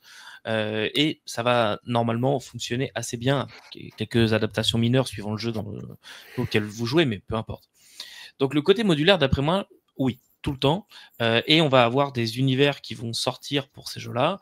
Il peut y avoir un univers de science-fiction, un univers post-apo et un univers de fantasy qui fonctionnent avec le même système de règles à la base. Après, tout est une question de game design, quelle était la proposition ludique de base, est-ce que l'univers répond à cette proposition, etc. Ça a plus ou moins bien marché, mais en général, oui. Et pour ce qui est des jeux, du type de jeu avec un système conçu pour ce type de jeu, en fait, il y a plein d'exemples. Je veux dire, Mothership, c'est de la SF, on a des jeux OSR en post-apo, on a des jeux pour tout, quoi. Oui, ils ont retrouvé Gamma World, ouais. Extraordinaire. Ouais. Ça, c'est génial, Gamma World. Après, on ne fait pas tous les genres et tous les types d'histoires en OSR. Ça se prête bien à donc, l'exploration, à l'aventure, aux trucs qui deviennent un peu épiques, mais après de longues séances de progression et pas mal de personnages qui sont morts ou qui sont partis à la retraite, peut-être. Si tu prends Star Wars, par exemple, tu peux très bien jouer dans l'univers de Star Wars avec Traveler ou World Without Number. C'est juste que tu vas pas faire péter l'étoile noire à la fin de la 3e séance. Voilà, tu vas commencer à jouer des contrebandiers qui ont perdu leur vaisseau et qui sont obligés de faire un trek dans Tatooine pour retrouver où. Mais puis le temps qu'ils y arrivent, l'étoile noire aura fait péter au moins 3 systèmes. Facile. Ouais, mais du coup, l'univers est intéressant. Et quand on en viendra à l'étoile noire, on aura sans doute pas mal de gestion qui se fera. Ce sera plus de la gestion tactique. Et je pense que si tu jouais la rébellion dans Star Wars, tu commencerais dans Star Wars en OSR, tu commencerais très petit et tu finirais grand avec une gestion presque stratégique ou game de comment on va faire ça et tu jouerais les dernières batailles pour te faire plaisir. Oui, tu es plutôt dans la base derrière en train d'envoyer les niveaux 0 sur le front. Mais c'est vrai, c'est un point qui se retrouve souvent dans les jeux OSR, c'est qu'on commence souvent très bas. On est plus à échelle humaine, j'ai envie de dire, à l'échelle d'un petit village ou d'une petite équipe, en étant les ramasseurs locaux. Là où des jeux, je sais pas moi, je pense à Pathfinder par exemple, ou même Donjons & Dragons 5, on va commencer déjà avec un niveau, on est au-dessus de la populace, quoi. Tu commences pas avec un héros, tu peux peut-être devenir un héros, mais tu commences en tant que zéro. Ouais, c'est vrai que je vois souvent des modules où c'est le petit village, la forêt, les trucs un peu sombres qui s'y cachent, etc. C'est pour des nouveaux 0, niveau 1. C'est vrai que c'est des choses que je vois assez régulièrement. C'est toujours intéressant. C'est pour ça que je pensais à Beyond the Wall, hein, parce que j'aime beaucoup la proposition, quoi. L'exemple typique de Beyond the Wall, c'est que tu es un habitant d'un petit village, tu es un adolescent, voilà. Et c'est vrai que le rythme de progression des personnages est super long en général. Il y a pas mal d'exceptions, mais en général. Et ça permet justement d'avoir des personnages qui sont super épais, quoi, qui ont beaucoup d'histoire. Pour arriver au niveau 3, il a fallu qu'ils se tapent des aventures, quoi. Et ils ont tout un vécu que tu ne retrouves pas dans les jeux qui sont plus héroïques, voire super héroïques, quoi. Ton personnage, il se construit vraiment. ton personnage se construit vraiment en le jouant, quoi. Donc il a plein de petites histoires qui en font un personnage avec beaucoup d'épaisseur, quoi. Mais tu as aussi des exceptions. Tu as quand même des exceptions. L'OSR à la Grumpf, par exemple, permet de jouer de façon plus épique, plus rapide, voilà. De toute façon, le Grumpf, c'est une branche de l'OSR à lui tout seul, à mon avis. Donc, voire plusieurs, parce qu'il a touché à des trucs. Ça, j'avais noté dans les jeux français qu'il faut regarder, c'est Terra X, par exemple, qui est une déclinaison directe de Sword and Sorcery White Box, qui est un jeu tout ce qu'il y a de plus OSR avec un bac à sable qui se passe sur une terre du futur post-apocalyptique, mais où il y a eu un crash d'un vaisseau bibliothèque extraterrestre, donc c'est devenu une planète extraterrestre quasiment, sauf que tu te balades en Ukraine et en Russie, avec une base des 6 des 20 ultra simple. Ouais, d'ailleurs, le DK système, c'est de l'OSR, ça? Petite question de noobs. Non, parce que... c'est dérivé de la 3e édition, non, le DK? Ouais, c'est ça, c'était une simplification du D20 système, c'était avant l'OSR, donc on n'avait pas du tout les mêmes préoccupations. Oui, dans l'OSR, c'est vrai qu'il y a une tendance à ce qu'on appelle l'esthétique pathétique. Où tu joues des traînes savates et tu joues des qui vont monter petit à petit. Des personnages à la Kugel, par exemple, la Kugel l'astucieux. Voilà, c'est vrai qu'il y a une proportion à ça. Il n'y a pas que ça, mais il y a beaucoup de jeux qui proposent ça. Ouais, on pourrait prendre un OSR pour du Bancalonia, par exemple. Ça, on serait plein dedans, quoi. Par exemple. Ça marche bien, Il y a ce côté picaresque aussi, qu'on retrouve. Ouais. Parce que ça rejoint les sources donc, de l'appendice N dont vous disiez, puisque il y a pas mal de héros picaresques de la fantasy des années 70, clairement. Et voilà. Et tous les pulps qui ont inspiré Gigax c'était eux-mêmes inspirés de toute la littérature picaresque et compagnie, quoi. Donc c'est. Écoutez, messieurs, je vous remercie pour cette première grosse partie de l'émission. On va aborder une autre partie qui est la partie actualité. Alors, pompeusement, bien évidemment, on appelle ça les actualités de l'OSR, mais vous comprendrez bien que ce n'est pas que ça. Puisque, comme on a 2 invités, on va en profiter quand même pour voir un petit peu quelles sont les actus chez les Merry Mushmen. Alors, je ne vais pas vous demander depuis quand vous êtes vous officiez et par quoi vous avez commencé, quoique vous pouvez le faire. Et puis, ce qui vient de sortir récemment, est-ce que vous comptez sortir? Voilà, j'en profite. Allez-y, messieurs. Vous avez 1 heure, ou pas? Ce qui va sortir bientôt, là, on est en train d'envoyer le NOC 5, numéro 5, donc il y avait plein de bouquins envoyés, là. Ensuite, tu l'as avant moi, ça me fait rire. J'ai eu droit à un piston, je ne sais pas comment. Je ne sais pas ce qui s'est passé. Je pense que les miens sont partis, mais j'habite plus loin, c'est tout. Ouais. Ensuite, on a 2 modules d'aventure qui sortent à la fin de l'été, enfin sur Kickstarter à la fin de l'été. Et ensuite, on a un gros truc, c'est une nouvelle édition de Donjons et compagnie. C'est vraiment une nouvelle édition, c'est pas juste une traduction. Ça fait un bout de temps qu'on bosse dessus, ouais. Et qui va être vachement bien, je pense. Après ça, on a encore 2 jeux en chantier qui devraient sortir en 2026. Et fin 2025 ou début 2026, on a un truc complètement différent. Ça va être un zine de BD comics. De Sword and Sorcery, de fantasy, de science fantasy. Ouais. Et ça va être un gros truc qui est compliqué à faire. On n'est pas sûr que ça marche, mais on est super content de le faire. Alors, c'est science fantasy plutôt John Carter ou plutôt Dragonbird? Non, je te dis, c'est un mélange entre la Sword and Sorcery, la science fantasy, la fantasy. Un peu toute la fantasy que tu pourrais retrouver dans l'Appendice N, en fait, quoi. D'accord. Okay. Ou ce qui aurait pu être l'Appendice N à l'époque. Ouais, ce qui aurait pu inspirer Donjons et Dragons, ce qui aurait dû inspirer Donjons et Dragons, voilà. Bon, plus ou moins, quoi. C'est assez fumeux comme concept, mais voilà. Ça, c'était pas un email complètement fou, c'était un coup de fil complètement fou que j'ai eu de la part de Et donc, on rappelle, Knock, donc c'est, hop, j'en profite pour vous montrer, donc c'est ce qu'on peut dire revue, fanzine. Revue, ouais. Revue, ouais. Sur l'OSR en tant que tel, avec des modules, beaucoup d'articles théoriques. Ouais, ce que j'allais dire, beaucoup de théories, ouais, effectivement. Ouais. C'est un bon moyen de comprendre un peu le fourre-tout qu'est l'OSR, hein, sans vouloir vous dire acheter nos bouquins. Mais ne serait-ce que le feuilleter, ça donne un début d'idée, quoi. C'est toujours très joli, toujours avec une mise en page très étrange par moment, mais qui invite à la. C'est ce que j'allais dire, c'est quelque chose chaotique. Ouais, c'est ce que je trouve aussi pareil dans la partie mise en page, maquettage de l'OSR. Il y a quand même des choses. Enfin, je pense principalement à Morgborg qui a infusé plein d'autres trucs. Orbital Blue, c'est pas du tout un OSR, mais ça reprend cette mise en page un peu déstructurée, mais qui raconte aussi une histoire. C'est pas innocent, quoi. Ouais. Ah, Ça, c'est quelque chose de fou, quoi. J'ai une petite anecdote avec Nock. Je pense que c'était. Alors d'ailleurs, point prononciation. Knock ou Nock? Nock. Moi je dis Nock. Ok. Je crois que Nock. c'était dans le 3. Oh, finalement, même vous n'êtes pas d'accord entre vous. Mais je crois que c'était dans le 3. Il y avait un article qui était écrit sur. Donc en anglais, parce que Nock était en anglais. Il était écrit sur une page en français. Et il y avait du texte en français derrière. Il y a tout un texte. Et je me suis retrouvé en train de lire le texte derrière. Et c'était super intéressant plus ce qui était écrit. Je me souviens plus exactement de quoi ça parlait. Mais c'est comme si le fond de page était un texte en français. C'est très étrange comme mise en page.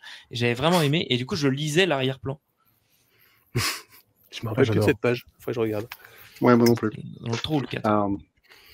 Si ça se trouve, c'est une erreur de maquette. Non, c'était un vrai. C'était voulu. Mais le texte était en français et je me souviens d'avoir parlé avec Pépé que vous connaissez en disant mais est-ce que c'est moi qui ai une erreur dans mon Nock ou... Et non, c'était fait exprès. Non, mais enfin, la maquette un peu bordélique de Nock, c'est fait justement pour montrer la diversité et la profusion des blogs et des designers et des auteurs, etc. Voilà. Et c'est pas vraiment de l'OSR, c'est justement, c'est pas un truc uniforme et la maquette est un peu pour montrer ça, quoi. Ouais. J'en profite, je montre quelques pages pour montrer un peu la partie maquette justement, et puis tout ce que ça peut raconter. Je mettrai aussi en lien alors c'est en anglais, mais une conférence que vous aviez tenue avec, je crois qu'il y avait Ben Milton, Kelsey Dion, etc., où vous étiez plusieurs justement à discuter OSR, c'était super intéressant. Malheureusement, on n'y était pas, nous. On n'était pas là, nous. C'était pas vous? Si. Bon, attends, je le cutterai. Non, c'était Yoragal et... Ils ont parlé de Nock, mais on n'y était pas. Ouais. Il me semblait qu'il y en avait une. C'était les deux de Between Two Cairns, le podcast. D'accord. Brad Kerr et Yoragal. Bah écoute, je te remercie, vous étiez dedans. Il y avait Kelsey et Matt Finch. Ouais. Et Matt Finch, ouais. Ils disent du bien de Nock, tu peux le mettre le lien. Ouais, aussi. Ouais. Ah ouais, non, mais ça, je le mettrai le lien, c'est pas un problème. Mais bon, voilà. Ah, mais par exemple, tu vois, ces 4 personnes-là, elles sont super intéressantes. Brad Kerr, il écrit des modules vachement sympas, des scénarios super sympas. Yoshai, c'est celui qui a fait Cairn et il a un podcast qui est génial. Kelsey, c'est Kelsey. Beyond the Pale. Ouais. Et il y a Matt Finch qui est le vieux de la vieille. Enfin, tu vois, et les 4, ils parlent ensemble et c'est super intéressant ce qu'ils racontent. Et ils n'ont pas tous les mêmes points de vue. Mais voilà, c'est 4 représentants de l'OSR quand même, quoi. Ouais, donc on vous mettra les liens, pareil, dans la description pour que vous alliez voir ça. Activez les sous-titres, même si c'est de mauvaise qualité, mais au moins ça vous permettra de comprendre. Mais franchement, c'est très très facile à comprendre. En tout cas, si vous maîtrisez un petit peu l'anglais, ça va, ça passe. Que dire d'autre donc, sur les Merry Mushmen que vous êtes? Donc c'est Nock et puis pas mal de modules que vous sortez. Il y a qui dans les Merry Mushmen à part vous deux, au fait? Maintenant, il y a, les Meshmen, c'est nous, mais on travaille aussi avec Josh McCromwell maintenant qui passe rédac chef de Nock depuis ce numéro-là, pour qu'Eric ait le temps d'écrire autre chose. Et voilà, c'est nous, quoi. Et après, on a plein de collaborateurs, on a plein d'auteurs, il y a plein de gens qui sont Mushmen ou Mushwoman ou Mush non-binaire honoraires. Honorifique. Mais ouais, c'est nous deux qui gérons un peu ce chaos. Ouais. Alors, moi, la question que j'avais au tout début quand j'ai découvert Nock, merci Freux, tiens, voilà, petite dédicace perso. On n'a pas de bière, mais à la tienne. Ouais. Dès le début, vous l'aviez conçu pour être publié en anglais, direct? Ouais. Ouais, déjà, d'un point de vue bêtement financier, le public. Oui, il n'est pas français, quoi. Et puis on a commencé à y réfléchir en 2018, quoi, tu vois. Donc à l'époque, il n'y avait pas grand-chose en OSR en France. Ouais. Et puis en même temps, la communauté OSR elle est complètement internationale. Les idées viennent de partout dans le monde, du Brésil, des États-Unis, de Russie, enfin de Pologne, il y en a plein, enfin de Norvège. Voilà. Et donc, Nock, c'est bien que ça puisse s'adresser à ces gens-là, quoi. Ok. Et puis de Il y a- toute façon, il y a en beaucoup français, ça d'auteurs, aurait pas été financièrement, c'était pas faisable, en tout cas pas sous cette forme-là, c'est évident. Ouais, t'en tirais une Ouais. centaine, quoi, Ouais, c'est ça. à l'époque. il y a beaucoup d'auteurs que vous avez dans Noc qui ne sont pas francophones.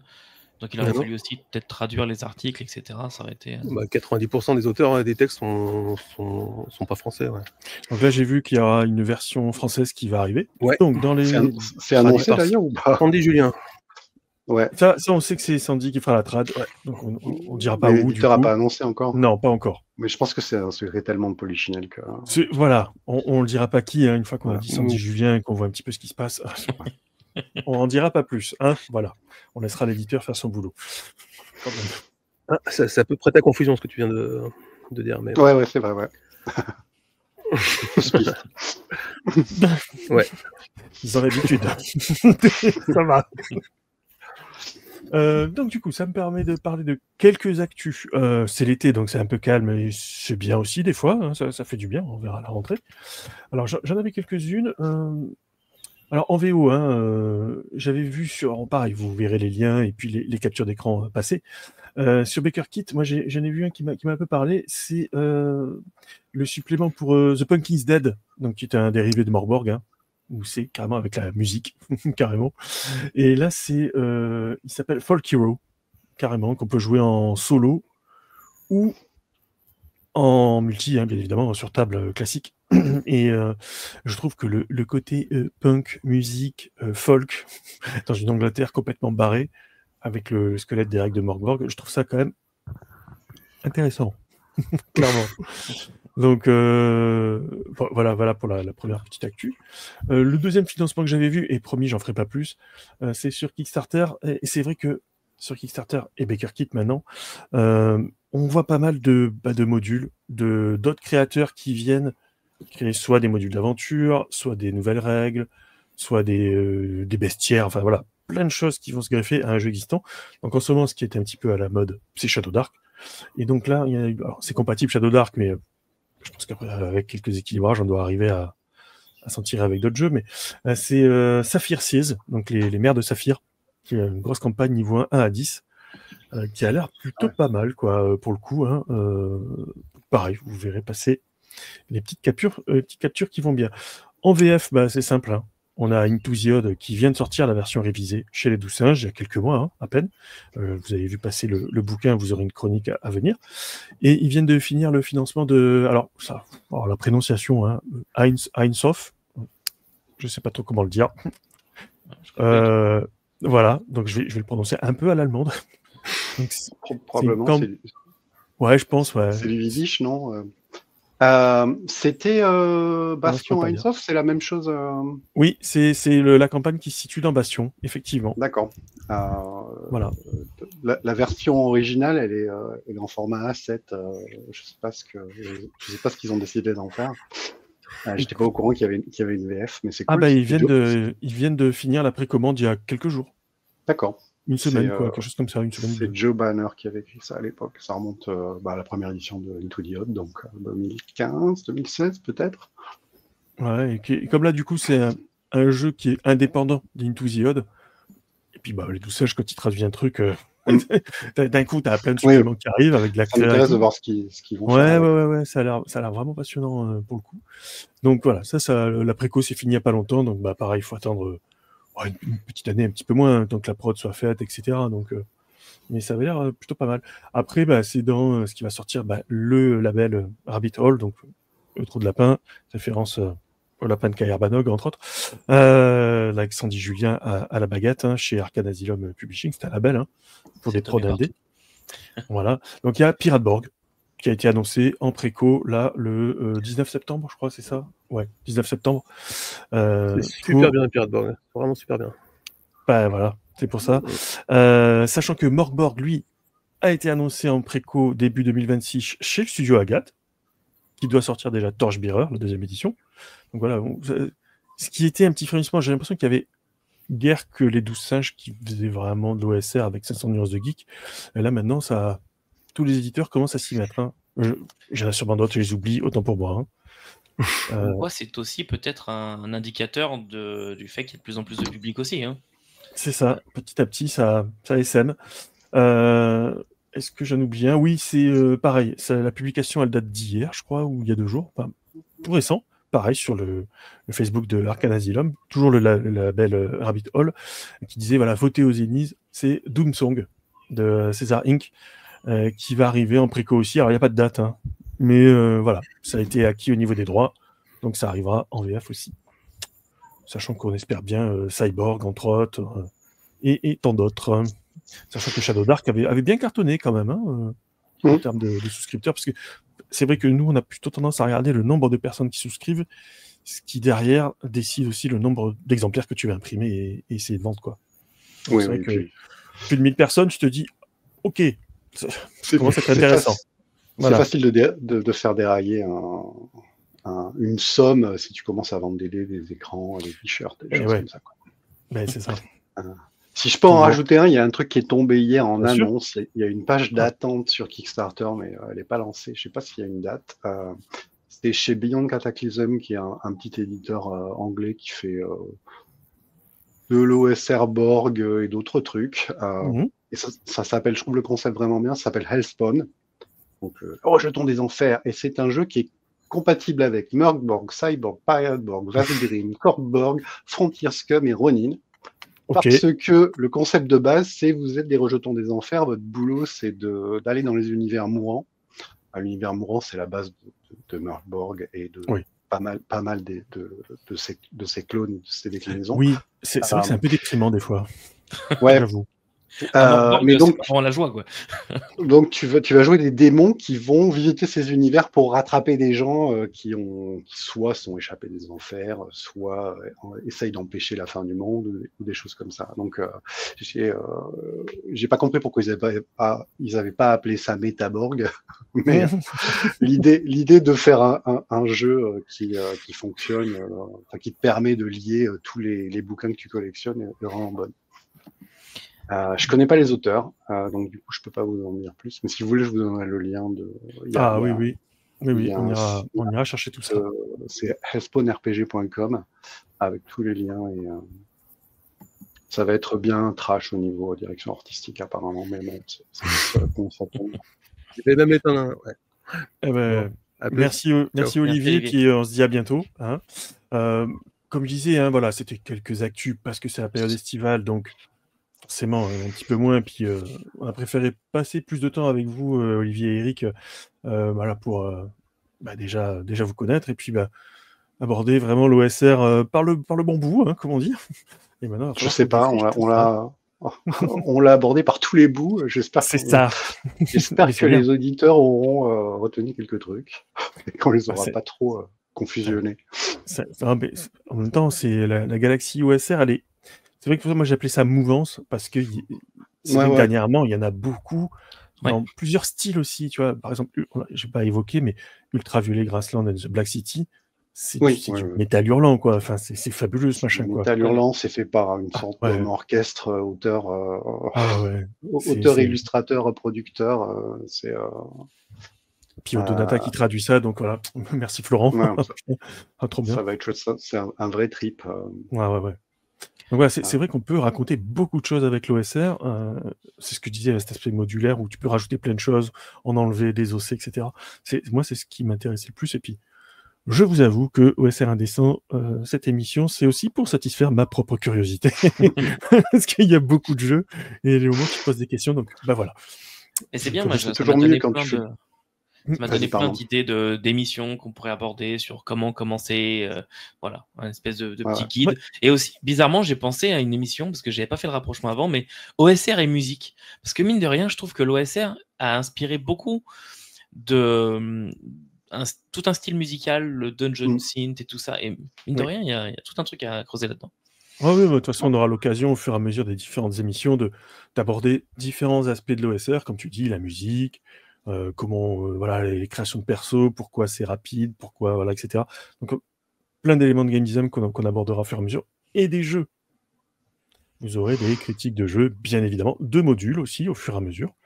Donc voilà, pas mal de petites choses en préparation. Est-ce que vous avez d'autres choses à rajouter avant qu'on clôture ? Non. Ouais, abonnez-vous. Mais aussi, si vous voulez rechercher, si vous voulez vous lancer dans l'OSR, vous pouvez faites des recherches sur des moteurs de recherche internet, pas Google, parce que vous Oui. aurez pas grand-chose d'intéressant. Ça, Non. on le sait. Mais on peut retrouver, il y a des jeux qui sont gratuits ou pas chers de la première, de la deuxième génération, comme Épée et Sorcellerie, le sort. Porte-Monstre Trésor aussi. Voilà. Trésor. Ouais. PMT, Kern est vraiment pas cher du tout. Il y a une VF. Sword and Wizardry White Box, traduit par Kobayashi et Grumpf. Et il y a plein de. Si vous lisez un peu l'anglais, vous n'aurez pas trop de mal à trouver des blogs qui vous expliqueront ou qui répondront aux questions que vous avez. C'est une industrie punk et c'est devenu un. OSR, c'est aussi devenu un label, une étiquette marketing, certes, mais c'est encore des choses qu'on peut faire soi-même. Il y a des jeux, je vais pas me souvenir du nom, mais il y a une autrice canadienne dont le nom va m'échapper aussi, c'est super énervant, mais qui fait un jeu, qui a fait un jeu en mini livret à 7. Voire à 8, je sais pas si je les ai pas là. Non. C'est vraiment tout petit. Ouais, non, c'est un zine que tu imprimes sur 2 pages et après tu le découpes et tu le plies toi-même.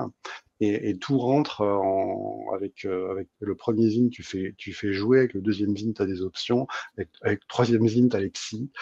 Et tout ça, c'est gratuit sur son blog.